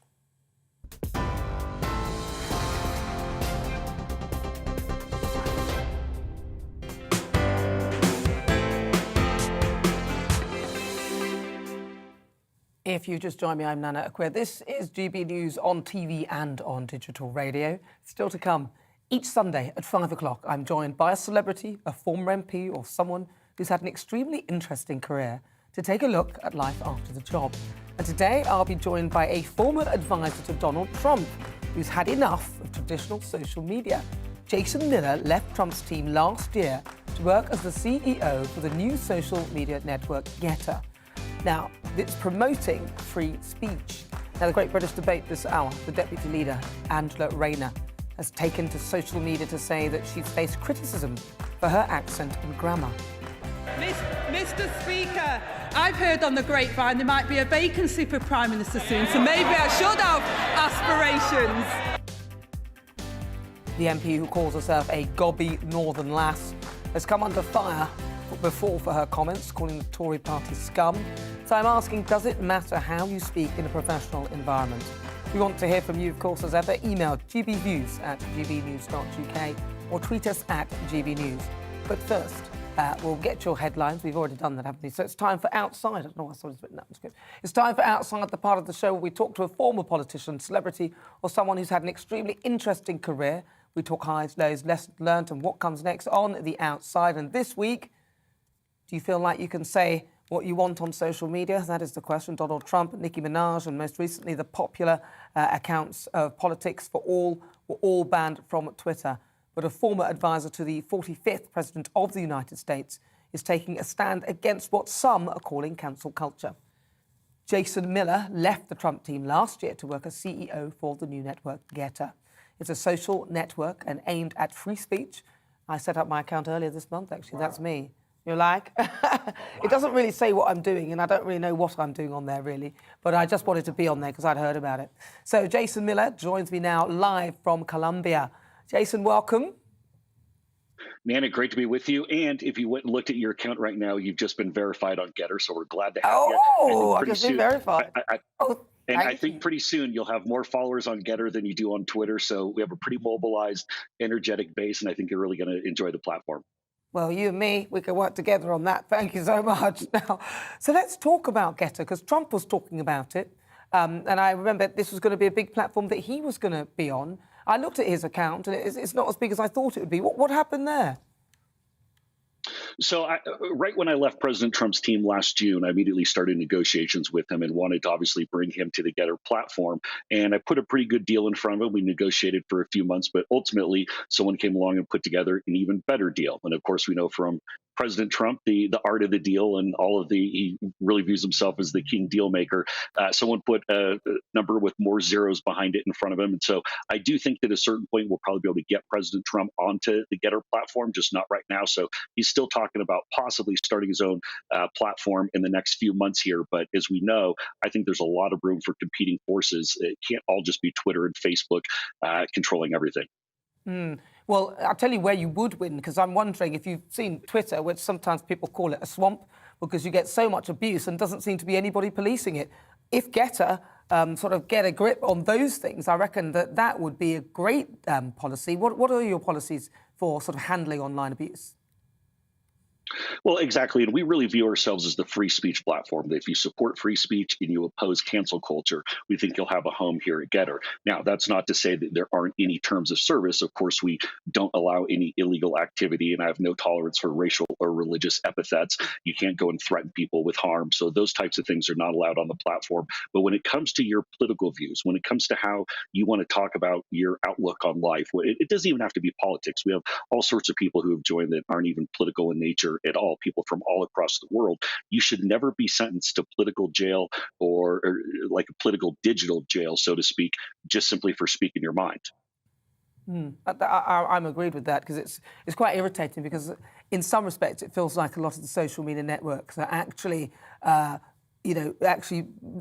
of policing what everyone's doing. And I actually don't think that a lot of them are qualified or should be doing that, because it's based on whatever their prejudices are as well. What is it that made you want to change direction and sort of work in tech? I mean, that must have been quite a tough decision. You were in a great job, I should imagine, in Trump's team. Well, absolutely. And I had the opportunity to work for President Trump both in the 2016 and the 2020 campaigns, and then stayed on with President Trump even after he left the presidency to help run his impeachment defense team. And so I was his lead spokesperson as well. But what I saw over this last year and a half was really the worst year for political discrimination and political censorship in U.S. history. We saw at the outbreak of COVID, when people were being sentenced to digital jail simply for saying the virus came from a lab in Wuhan, which, Nana, spoiler alert, it did. And then, of course, we saw the Hunter Biden scandal as we got into closer to the election in the U.S., which that wasn't about, say, the dodgy pictures or the feather boa and the outfit that Hunter had on. It was really about the business dealings that we saw with the Biden family and foreign entities, which lent so much insight as to how Joe Biden might lead as president of the United States. But then, of course, when President Trump was deplatformed completely, I knew something had to change, something had to be different. We couldn't allow Silicon Valley to control everything. So I started seeking out folks who were putting together different platforms, and I teamed up with Gettr and became their CEO. Well, I think I agree with you on the side of deplatforming people and not allowing them to speak, and then because somebody has to make the judgment as to who deplatforms who. What do you think the chances? Because if you look at the way things are going politically for Joe Biden, it's not looking great, is it? And what do you think the chances are that former President Trump could maybe run in 2024 and even win? Well, if you saw President Trump's speech last night in Arizona, you'd see he sounds very much like a candidate. He's not made a formal decision yet, but he's definitely fired up and I think motivated. I think he probably ends up doing in the past been quoted saying President Trump maybe is somewhere between 99 and 100% likely to run for president. So I think it's more likely than not. But with regard to Joe Biden, I think this is an important point here, is that he really is at the lowest point ever in U.S. history for a president at this stage, at the 1-year mark of their presidency, whether it be the hyperinflation, the crisis at the southern border, the out-of-control COVID. We see both Putin and Xi flexing their muscles. This is scary, not just for the U.S., but for the entire world. When we have a president who is viewed as weak, then the bad actors start to flex their muscles. And of course, we saw the disastrous withdrawal from Afghanistan, which was just horrific, and that was something that impacted folks in the UK as well. Yeah, I mean, that was horrendous. President Trump would never have done it like that at all. I mean, even if you didn't like Trump, you have to acknowledge that he would have done a better job. In fact, I would have done a better job than that one as well. Let's get back to Gettr, because I think it is fascinating that you've brought in a new player in the market. What are the differences, though? Because people will be like, well, I've got loads of followers on Twitter, I've got loads of followers on this. What are the differences between the two? Because they seem quite similar. Does Gettr offer anything that's uniquely different to the others? Absolutely. And so in addition to the fact that the value proposition of being a free speech platform, which on its own is bringing a lot of people, and there have been so many people who have been deplatformed from Twitter or Facebook that are looking for this new platform. One of the things is we've been told for years that if you want to have something different, go and start your own platform, except you can't have the same technology. You can't have the same look and feel of the top tier social media platforms. We set out to show that that's absolutely wrong. So not only is Gettr, I would say right now, a competitor to both Twitter and Facebook, but with longer posts, you can go up to 777 characters, 3-minute videos. We have a live streaming feature, which last night, Nana, listen to this, we had almost 500,000 people who were watching President Trump's speech via live streaming on the Gettr platform. Those are some pretty big numbers. We've already surged to we're at about 4.5 million users overall. We've gained actually about 1.5 million just in the last 2 weeks. Joe Rogan and Tucker Carlson and a whole bunch of other folks have jumped on to really make some waves here. But with coming up in about 3-4 weeks, we'll be launching Vision, which will be our short video format, kind of a competitor to Instagram Reels and also TikTok. But then here's the cool thing. Here's where we're going next. We're going to launch Gettr Pay this summer, which will be a 2-coin crypto ecosystem, really bringing the digital economy to folks who might not have had the opportunity to be a part of it. And so we're going places that no one in a social media platform has ever gone before. Wow, it sounds very exciting. I'm just quickly opening up the thing and having a quick look again just to see if I've got any more followers. I'm addicted to how many followers I've got, Jason. I need more. Now, They're coming.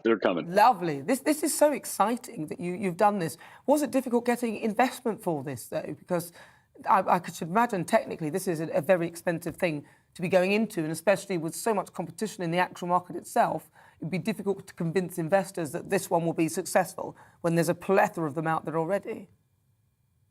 So I'm very fortunate to step into a unicorn type environment where I already had multiple international investment funds who wanted to be a part of this even before I came on board the team. So there were engineers who've been working on this for a better part of, I think maybe 9 months, maybe almost a year. It takes a long time to get these things put together.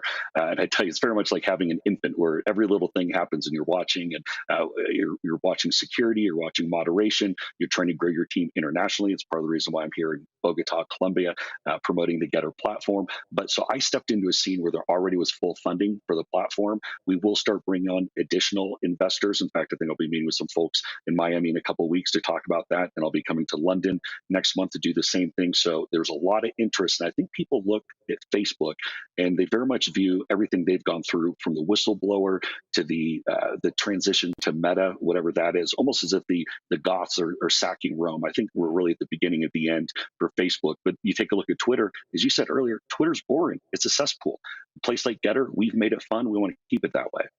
Well, listen, Jason, if you are in town in London, make sure you come down. We'll do an interview with you on my show, do a proper live interview with you actually here, because I'd love to have a chat with you and find out even more about Gettr and how it's getting on. Thank you so much for joining me. Listen, Jason, you better follow me because I'm on Gettr now. Follow me back, otherwise you're dead to me. I'm going to find you on there and follow you. Jason, thank you so much. Thank you for joining me. That is Jason Miller. He's the CEO of Gettr and a former senior advisor to Donald Trump. So that was outside. Still to come, the great British debate this hour. I'm asking, does it matter how you speak in a professional environment? The deputy leader of the Labour Party, Angela Rayner, has taken to social media to say that she's faced criticism for her accent and her grammar. The MP, who calls herself a gobby northern lass, has come under fire before for her comments calling the Tory party scum, comments that she later apologised for. But first, let's get the weather. Well, looking ahead to this evening's weather, in the UK will be dry with sunny spells for many, but cloudier in the south with some rain. Let's take a look at the details. It'll be a cloudier end to the day for the southwest, but there will be some clear spells, mostly dry, although the odd spot of rain is possible. The southeast of England will also end the day on a rather cloudy note with some light patchy rain or drizzle possible. Wales, however, will end Sunday dry with predominantly clear skies. There will be a light northerly breeze and temperatures will quickly fall away after dark. Skies will gradually clear across the Midlands this evening, leaving a dry picture. Although a little hill fog may linger for a time, it will also turn cold under the clearing skies. The northeast of England will end the day dry with almost completely clear skies as we head into the evening. Winds will be light and the temperatures will quickly fall away after sunset. There'll be a little more cloud over Scotland with the clearest skies towards the south and east. It will be rather windy in the north, turning coldest under clear skies. There will be mostly clear skies across Northern Ireland this evening, with the winds also falling light. Temperatures will quickly fall under the clear skies with a frost forming. Tomorrow, the nation will see cloud and rain, which will slowly clear the southeast. Elsewhere, there'll be light winds and clear skies, leading to a widespread frost. And that is how the weather is shaping up overnight into tomorrow morning. Join me, Gloria De Piero, Monday to Thursday at noon for The Briefing. We go to the parts of Parliament that you won't see elsewhere. Plus, there's exclusive interviews with MPs from all parties. But quite often, they paper over the real truth. Why does a working class lad like you join the Tories? That's a good question. Don't miss it, Monday to Thursdays at noon on GB News.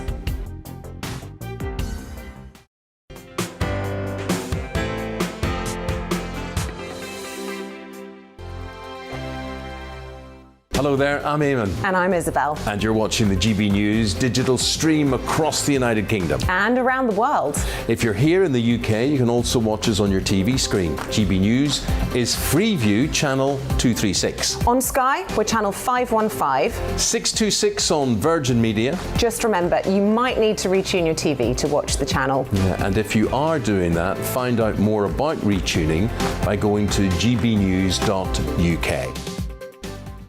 Join my show Farage, 7 p.m. till 8 p.m. Monday through Thursday. And there you will get opinion, analysis, debate, and I'll cover stories that nobody else dares to touch.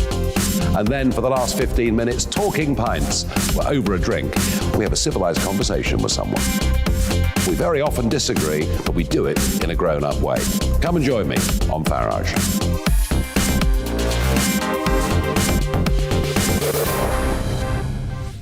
I'm Dan Wootton. Join me Monday to Thursday from 9 to 11 for the feistiest and most fun news debate on TV, where free speech reigns. I'll bring you a sharp take on the day's biggest stories, bombshell newsmaker interviews, and A-list guests. And I guarantee you, no spin, no bias, no censorship, and no reason to go to bed.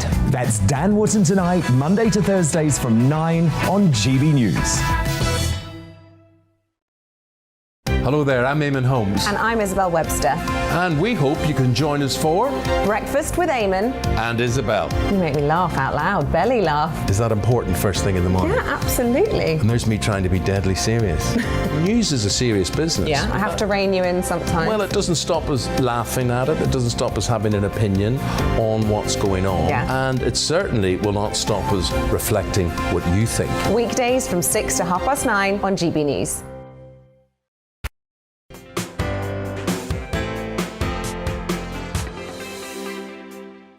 This is GB News. I am Nana Akua. It's just fast approaching 22 minutes after 5 o'clock.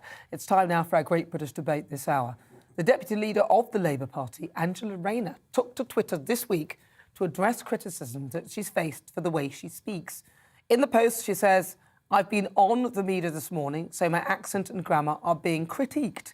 I wasn't Eton educated, but growing up in Stockport, I was taught integrity, honesty and decency. Doesn't matter how you say it, Boris Johnson is unfit to lead." Here, she's stepping in for leader Keir Starmer at Prime Minister's Questions the other week. Mr. Speaker, I've heard on the grapevine there might be a vacancy for Prime Minister soon, so maybe I should have aspirations. The MP, who called herself a gobby northern lass, has come under fire before for her comments calling the Tory party scum. So I'm asking, does it matter how you speak in a professional environment? I'm going to very briefly come to my panel because I want to know, Lembit, as a former MP, or what is your take on this? Of course it matters how you speak, because that shows how you think. Look at Alex Salmon, he's got a strong Scottish accent, no one damned him for that. Look at the late Reverend Ian Paisley. You could argue with what he said, but no one damned him for his accent. I think she's just wrong. Danny? Look, I tell you what I take exception to. I'm coming from the north. I'm a Scouser by birth, although I live in the Midlands. Is I hate this reinforcement of regional stereotypes. Yeah. I can guarantee you that there'll be plenty of women her age in Stockport who say, "Will you pack this gobby northern lass act up, please?" because it doesn't represent us anymore. You know, Manchester's a progressive city, and it's moving forward. And I can promise you now, she's in the minority if she thinks it endears herself to the public by calling herself a gobby northern lass. Interesting stuff. Well, keep your thoughts coming on this as well. Email us at gbviews@gbnews.uk or tweet us at gbnews. And listen, of course, those are the voices of Lembit Opik and Danny Kelly. They're my panellists. They're joining me throughout this hour. I'm now joined by the founder and principal of the British School of Excellence, Philip Sykes. Philip, do you think that there's a certain way that everyone should speak in a professional environment? Nana, hello, and thanks for this opportunity. I do. I absolutely couldn't agree more with your fellow colleagues sitting next to you there. Choice of words are absolutely key. It doesn't matter your accent. It really doesn't. You know, we're all born into different parts of the world. Different parts of this country have very strong breakdown in accents right through the country. But the choice of words. So, you know, here at our organization, we very much focus on polished language skills or language of a professional. And for all of us, especially when you're going into leading firstly a party, and especially with Angela's status, you know, learning to speak eloquently and have the correct pronunciation. It doesn't matter which part of the UK she comes from, but she's got to identify with the broader audience. And at the end of the day, you are your brand. That is something here at the organisation that we 100% focus on when we deliver our the Polished Professional course. We work with a huge amount of people across the world, and the first thing we talk about in connecting with people is the way that you communicate with people. And if you want to get onto the same page as people and be taken seriously, you need to use your words clearly and smartly. And again, I think pause. Learn to pause before you really re-engage with whoever you're communicating with.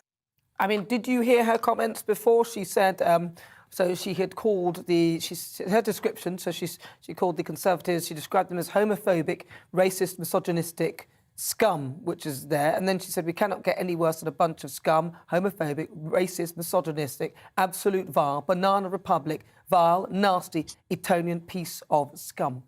I mean, she did apologise for that, of course, as you should. I mean, it didn't come straight away either, let's be fair.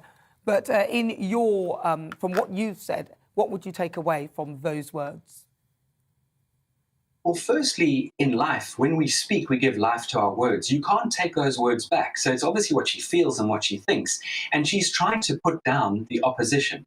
Now, I'm not here. I'm on the fence when it comes to whether it be Labour, Conservatives, whoever it might be. When you're connecting with people and you want to make, firstly, a good impression, and you're trying to make a dent into the public, favouring you in this particular capacity, using those words and putting someone down is just not the way to go. It really and truly isn't. The old adage in life, you catch more flies with honey than you do with vinegar. So, Angela really is shooting herself in the foot when she starts to go at someone using such strong, harsh language, and you can't take that back. It's already out there. So even though she's apologized, people will never forget those particular words. And don't forget, I know maybe I'm going a bit off piece here, but there's an amazing quote from Maya Angelou. She says, people will forget what you said sometimes. People will forget what you did, but they will never forget how you made them feel. And when you make people feel in a certain light or a certain way through the choice of your words per se, that is really going to have a long-lasting effect. That's true. And she would say, I mean, she did apologise for all of that, I will repeat that, but in her latest sort of thing, she was talking about her grammar and that she's been critiqued for her grammar. Do you think that in a position as deputy leader of a political party that you should seriously look into your grammar so that you do come across in an eloquent manner? Most definitely. I think grammar, choice of words are going to be your foundation to connecting with people on the right sort of level. People will take you far more seriously. People will stop and take note of what you're sharing with them and what you're voicing and what your concerns are or what your sort of side of the argument or the debate is. And choice of words are fundamental. So again, as I mentioned earlier, polished language skills or language of a professional. Those are key. And all of us, doesn't matter what school you go to, what your background is, it really and truly doesn't. If you are prepared to take that step into the political arena or any arena where you are a leader, you need to make sure that you are the full package and that it absolutely represents the brand. And I can assure you, we've seen that, Tony Blair, for example, he spoke very well. He spoke eloquently. People listened when he spoke. So there's no reason, I personally think it doesn't warrant Angela Rayner dining out on the fact that she's from the North. That's okay. That's perfectly okay. But choice of words and your grammar is fundamental. Absolutely. Philip, thank you so much for talking to us. That is Philip Sykes. He's the founder and principal of the British School of Excellence. And by the way, I'm from the North, you see. So it's true, isn't it? I actually used to talk like that because I was from the South East and I was having a great time. Then I went to boarding school and I had elocution lessons, and that's why my voice changed. But, it doesn't matter where you're from or how you sound. I do believe that grammar is important and the words that you're actually saying. Let's have a quick look at what you've been saying. And Albie says, I think it can be endearing and it's nice for people to have a bit of a personality. Nina says, Angela's speaking how strong Northern women speak. Don't be scared of her. Valentina, I think I would be actually with that language, I'm afraid. Valentina says, accent, no, grammar, yes. I'm with her. Well, listen, coming up, we'll continue the great British debate after the deputy leader of the Labour Party, Angela Rayner, took to Twitter this week to raise concerns over criticism that she's faced about how she speaks. I'm asking, does it matter how you speak in a professional environment? First, let's get your latest news headlines.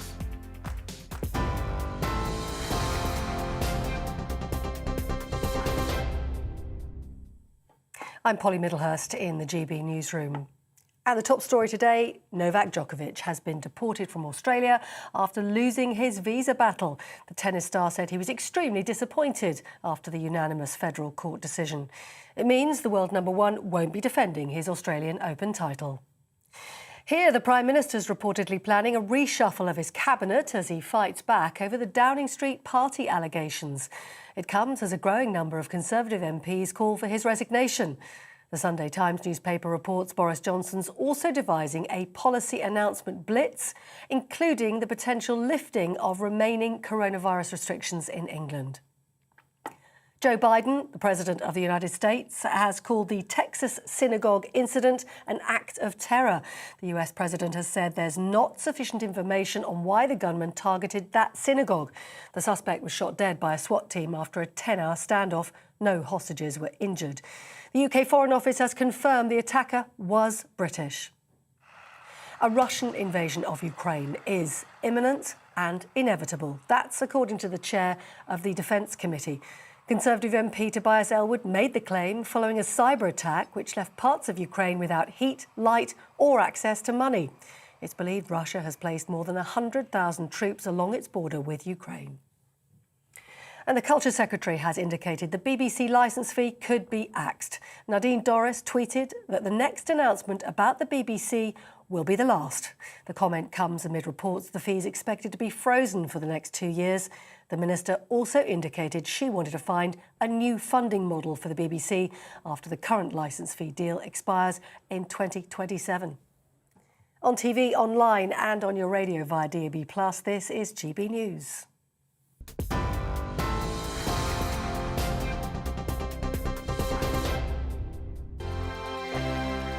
Hello there, I'm Eamon. And I'm Isabel. And you're watching the GB News digital stream across the United Kingdom. And around the world. If you're here in the UK, you can also watch us on your TV screen. GB News is Freeview channel 236. On Sky, we're channel 515. 626 on Virgin Media. Just remember, you might need to retune your TV to watch the channel. Yeah, and if you are doing that, find out more about retuning by going to gbnews.uk. Join my show Farage, 7 p.m. till 8 p.m. Monday through Thursday. And there you will get opinion, analysis, debate, and I'll cover stories that nobody else dares to touch. And then for the last 15 minutes, talking pints. We're over a drink. We have a civilized conversation with someone. We very often disagree, but we do it in a grown-up way. Come and join me on Farage.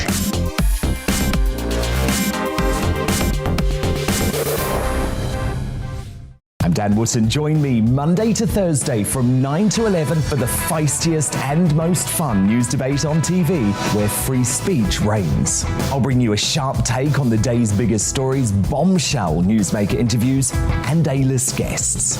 And I guarantee you, no spin, no bias, no censorship, and no reason to go to bed. That's Dan Wootton tonight, Monday to Thursdays from 9 on GB News.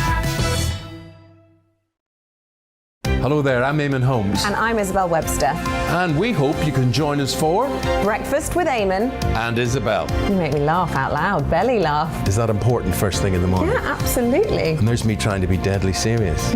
News is a serious business. Yeah, I have to rein you in sometimes. Well, it doesn't stop us laughing at it. It doesn't stop us having an opinion on what's going on. Yeah. And it certainly will not stop us reflecting what you think. Weekdays from 6 to 9:30 on GB News.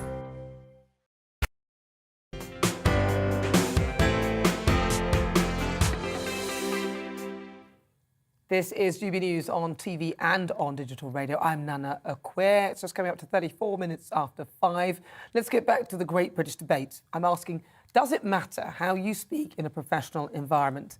The deputy leader of the Labour Party has taken to Twitter to say that she's received criticism for her grammar and accent. Mr. Speaker, I've heard on the grapevine there might be a vacancy for Prime Minister soon, so maybe I should have aspirations. So, of course, that's Angela Rayner standing in for Keir Starmer at Prime Minister's Questions the other week. So I'm asking, does it matter how you speak in a professional environment? I'm with my panel, broadcaster Danny Kelly and former Liberal Democrat MP Lembit Opik. Now, let's come straight to the panel on this one because it's quite important. But I usually come to you, Lembit. I'm going to come to Danny first. He's not got a regional accent. But he has got an accent. Well, you've got an accent as well, but I don't know where it's from. What a novel treat this is for me to be at the front of the queue. What's the question? Does it matter? Yes. I think if you're on regional radio like I used to be, I don't think it matters that much. If you listen to the breakfast show on Radio Merseyside, you'll hear an accent which could strip wallpaper from the living room. It's that thick. And I don't think it matters.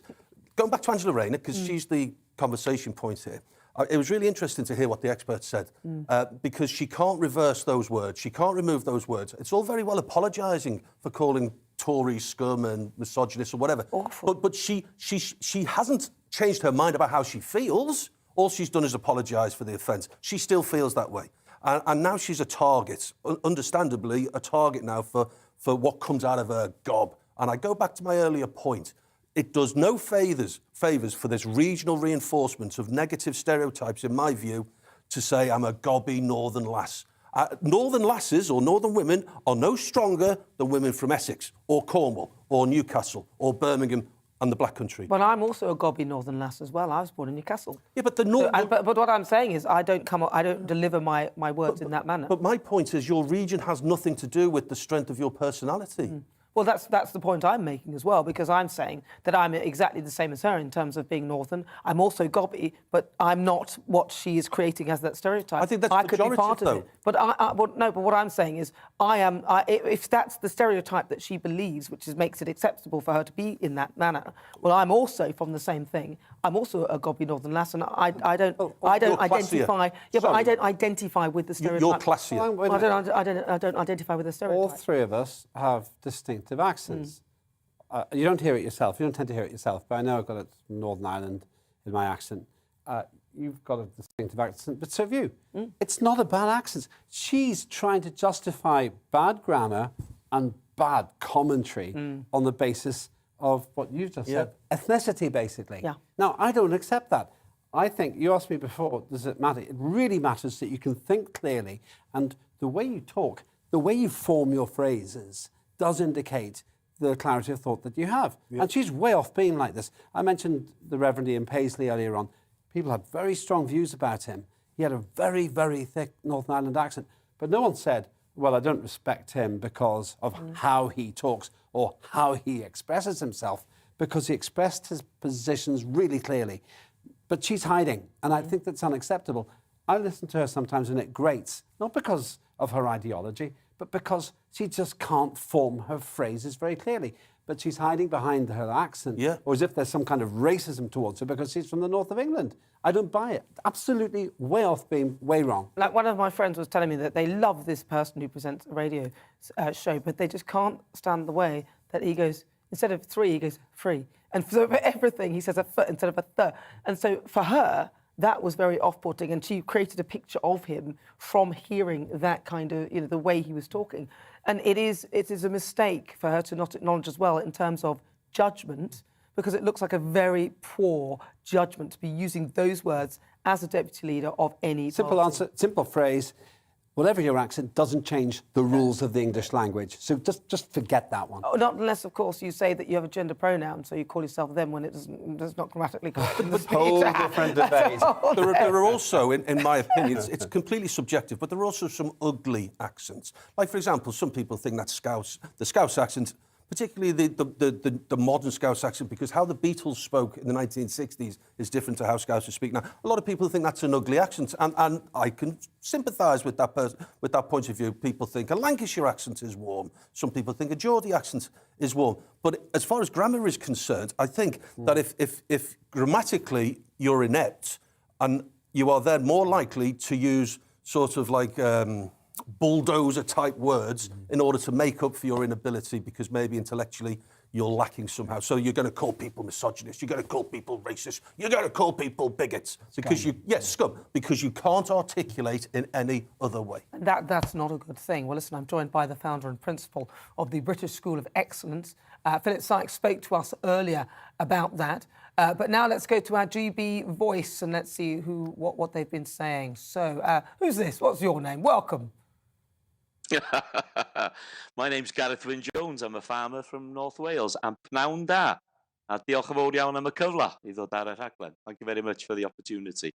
Do you know what? I'm going to disagree with the panel because I think, you know, fair play to her to shoot from the hip. Sometimes we need to mix it up.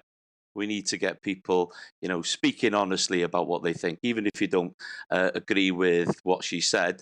Let's get some real people in Parliament. I love to hear the Welsh language be spoken in Parliament, for people to know that it's a living language. You know, the Irish, the Gaelic, you know, the Scotch. It's nice to hear these accents. Let's get people speaking as they want to speak. You know, do we need everything to be grammar correct? Do we need everything to be, you know, like Eton educated? No, I don't think we do. And do we need to change our accents to go on television? Do we need to change ourselves to go on television? No, we don't. We should be proud of how we speak and what we say, even that we don't disagree, you know, that we don't agree with it every time. But, you know, well done for her for getting up there and saying it. Even that I don't agree with it, at least it's got the mix out there and we're talking about it. But do you see her then, Gareth, with the way she spoke? You said, yeah, because I love hearing a different accent. I love your accent, by the way. And everybody loves hearing, I love to see difference. For me, that keeps me alive and you know, my ears prick up when I hear something different. But what about the way she spoke? So some of the words that she used, whilst I agree, yes, it's great to hear people being honest and straightforward, does that work as a deputy leader for a political party? I think we've got to be respectful. I think some of the words that she said, you know, was something that you shouldn't use, you know, scum and bigots and things. Yeah, we've got to be careful. But we need people speaking more from the head, you know, but being honest, you know, telling people what they really think of them. We've got too many politicians that sit on fences, read out of a textbook, you know, that just go with party political lines. Let's get some real people talking honesty. You know, I think we can drive this country forward better if we've got some, you know, really working class people within Parliament that can say and put their opinions across in a positive but a respectful way as well.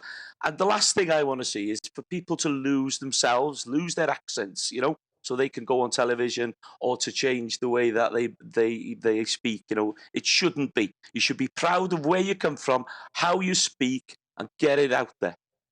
All right, well, thank you very much, Gareth. Lovely to have you on board as one of our GB voices. Great British voices. You can also be one. All you need to do is just get in touch, send us a little email, and we'll try and get you on. Right, so, yeah, that's what Gareth was saying. I heard you tutting a lot during that, Danny. Why? What a great addition Vox Pop's Voice of the People is to GB News, and I really like his voice and his accents.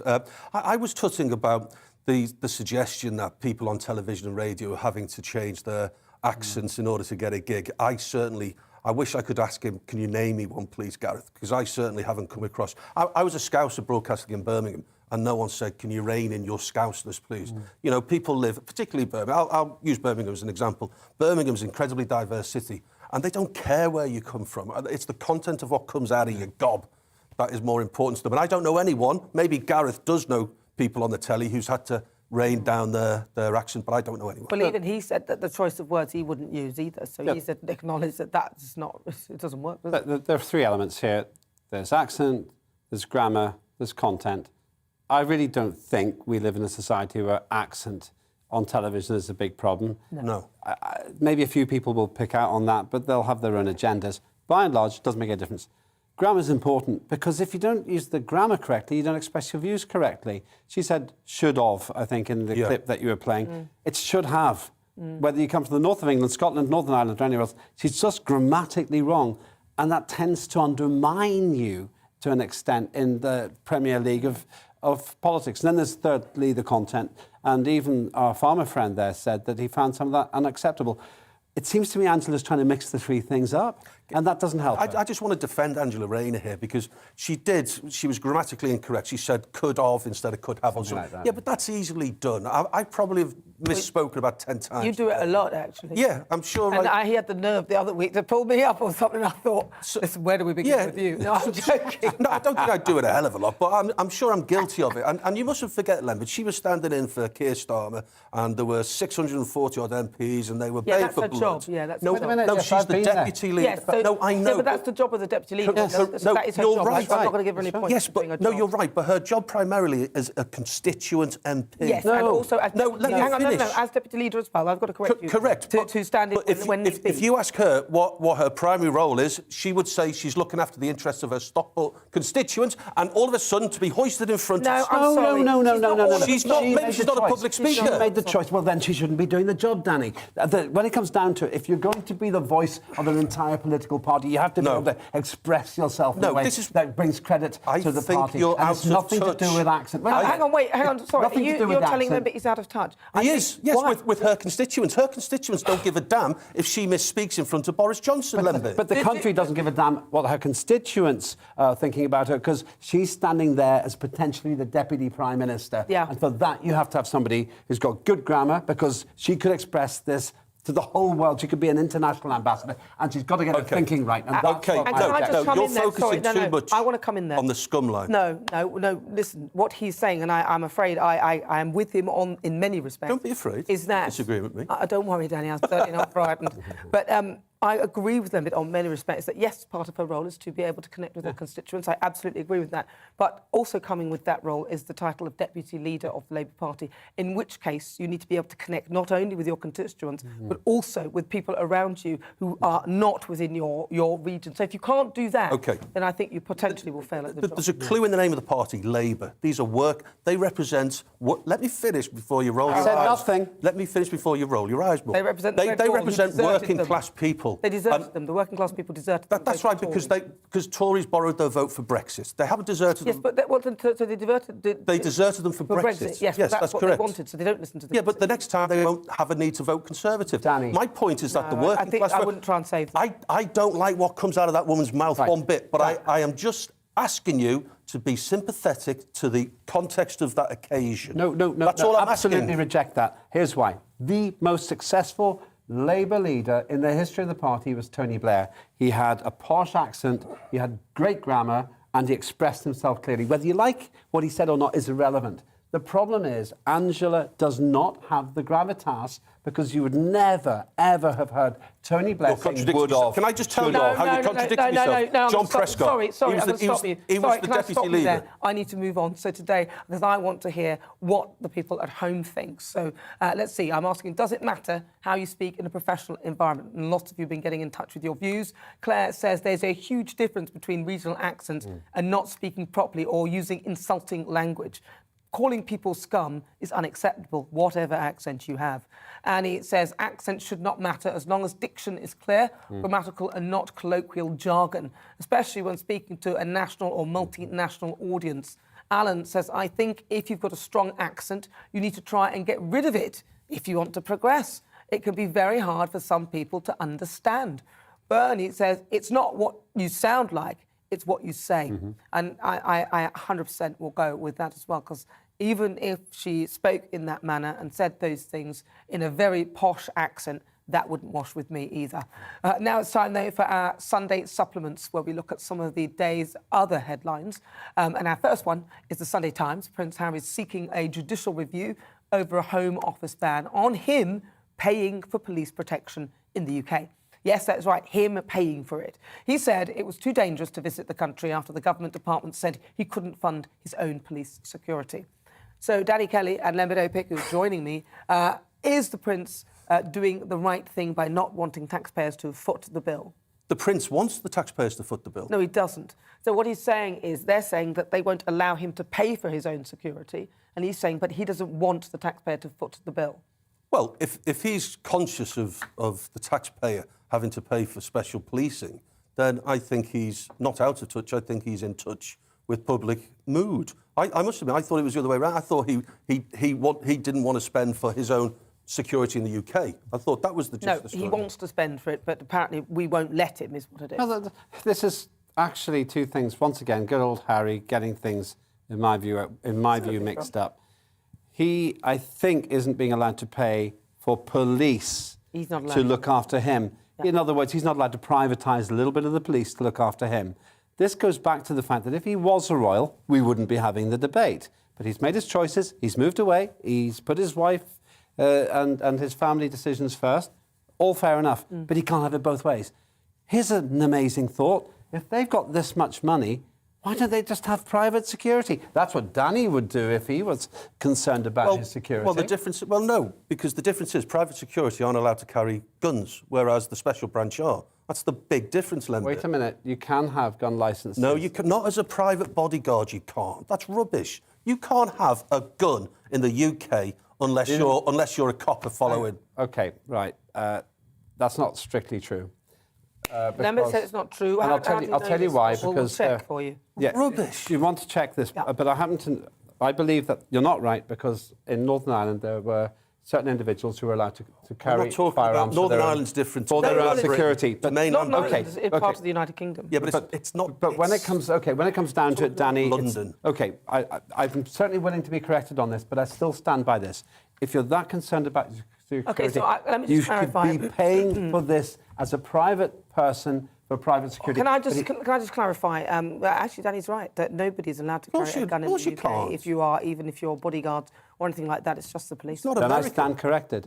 But my position still stands on this. It's the 1997 Firearms Act. Unless we're saying, OK, I'm surprised, because I certainly have a different... I thought I had a different experience on this. I haven't got time to check it here. Let me just get down to the central point here. You're wrong. OK, well, let's assume I'm wrong. Wrong. Let's assume I'm wrong. That's not my core point. My core point is he can still have a very high degree of security by paying for it himself. The difficulty is, as I understand it, if he is allowed to buy services from the police, then that changes qualitatively how the police operate. And I think that's the concern. Fair point. If you called me out in the firearms and I'm wrong, I still do have some sympathy to those who say that if you had £1 million, you couldn't just go down to the Met and say, listen, I want 4 police officers. No. That's the inference. Yeah, but he's no different to you now. Won't they give him security anyway, but we will end up paying for it, so it'll be the taxpayer It's like a football match. And that's what's going to happen. It's like a football match. When Everton play Liverpool, if it's hosted at Goodison, Everton Football Club play for the policing. Okay, because of you being there, your presence is going to need 250 coppers, and the club has to pay for it, because it's not fair on the constituents of Merseyside to pay for it. I'm going to show that I'm open-minded on this, because you make me less confident about my starting point in this, Danny. Maybe I have oversimplified this. Now, I'm no great friend of the way Harry and Meghan have behaved. I think their antics have been pretty bad for the royal family. If what you're saying is right, and literally, I am here live on GBNews, provisionally changing my view. Maybe I've maligned him, but so help me if you're wrong. Next time I'm on television with you. What about the gun? Yeah. About the gun thing? Yeah, then I'll be sure to put that right. Listen, I will take you out for dinner, mate, if I'm wrong. A lobster steak one dinner. of us is right. Did you say lobster? You can take me. Lobster steak. Okay, take us Nana both comes too. Right, this one's in the Birmingham Mail. It says that there's tens of thousands of empty homes worth nearly £16 billion in the West Midlands. There's now over 70,000 homes vacant in the region. So, Lembit, should we be doing more to make these homes affordable? The easy answer is to say yes, but let's turn this into a real debate. What about if, as my mother passed away, you've got a house which your family had and you haven't been able to deal with it, perhaps because of COVID? What the council comes in and just says, well, we're going to have to use this house for homeless people. Along the Thames, you can go at night and you can see in some of the buildings, most of the properties are empty because they're an investment. It seems like an attractive thing to do in terms of homelessness. I don't think it's a great solution. Well, why not? There's 70,000 homes empty. There's a £16 billion stock of empty homes, and there's a load of people who need houses. OK, then.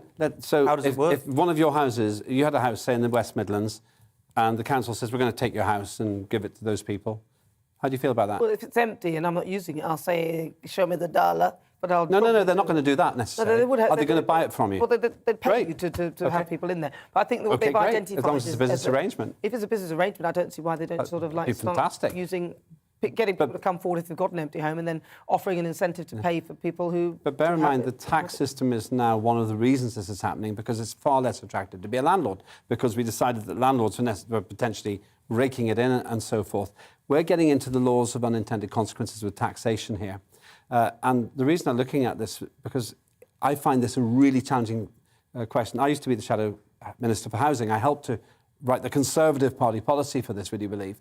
And it worked all right. Shared ownership schemes really did some good. But this idea of confiscation seems very Soviet. Not confiscation, but actually people, if there's, I mean, for example, who's going to inhabit these homes, first of all? They've got these empty homes. Who's looking for a home? Is it people on council lists? Where are the people going to come from? And then they should be working out a way that these homes could be inhabited, because we have housing schemes and all these sort of things. So if people haven't got somewhere to live and there's an empty home, then they should... If I had an empty home and somebody gave it to some... Very briefly. What a juxtaposition it is. If you get yourself on a dinghy and come over to Dover, you get put in a 4-star hotel. And you have... Last time I was in London at night, you have thousands, maybe over 10,000 people sleeping rough, some of them with real psychological issues, ex-squaddies and everything. And that is the disgrace. That's the elephant in the room. How are you going to manage it? So I've got a vacant property that I haven't got a tenant in. Not that I do have. The council comes to me and says, can we have your house? OK, well, Nana's right. It's a professional relationship. It's a business relationship. It's all very well saying there's £16 billion worth of empty houses and dwellings. OK, but they belong to someone. And unless you become a socialist state, you can't just remove it from someone's portfolio. I would love it if I had an empty house and the council said, don't worry, we'll fill it up and we'll pay you. Lovely. That'd be really handy. I'm not sure that's necessarily the plan. I don't think that is the plan as well. They haven't said what the plan is, but they've pointed out that there's this availability, but yet how it'll be, stocked and everything else like that would be a great, would be interesting. Well, listen, I've got to say thank you so much to my panel, broadcaster Danny Kelly. Thank you, Danny. And former Liberal Democrat MP Lembit Opik. Those guys have been joining me today. And also thank you so much to you at home for your company. It's been a pleasure as ever. I'll be back on Friday afternoon at 4. But now it's time for your weather forecast. Enjoy your Sunday. Well, looking ahead to this evening's weather, in the UK will be dry with sunny spells for many, but cloudier in the south with some rain. Let's take a look at the details. It'll be a cloudier end to the day for the southwest, but there will be some clear spells, mostly dry, although the odd spot of rain is possible. The southeast of England will also end the day on a rather cloudy note with some light patchy rain or drizzle possible. Wales, however, will end Sunday dry with predominantly clear skies. There will be a light northerly breeze and temperatures will quickly fall away after dark. Skies will gradually clear across the Midlands this evening, leaving a dry picture. Although a little hill fog may linger for a time, it will also turn cold under the clearing skies. The northeast of England will end the day dry with almost completely clear skies as we head into the evening. Winds will be light and the temperatures will quickly fall away after sunset. There'll be a little more cloud over Scotland with the clearest skies towards the south and east. It will be rather windy in the north, turning coldest under clear skies. There will be mostly clear skies across Northern Ireland this evening, with the winds also falling light. Temperatures will quickly fall under the clear skies with a frost forming. Tomorrow, the nation will see cloud and rain, which will slowly clear the southeast. Elsewhere, there'll be light winds and clear skies, leading to a widespread frost. And that is how the weather is shaping up overnight into tomorrow morning.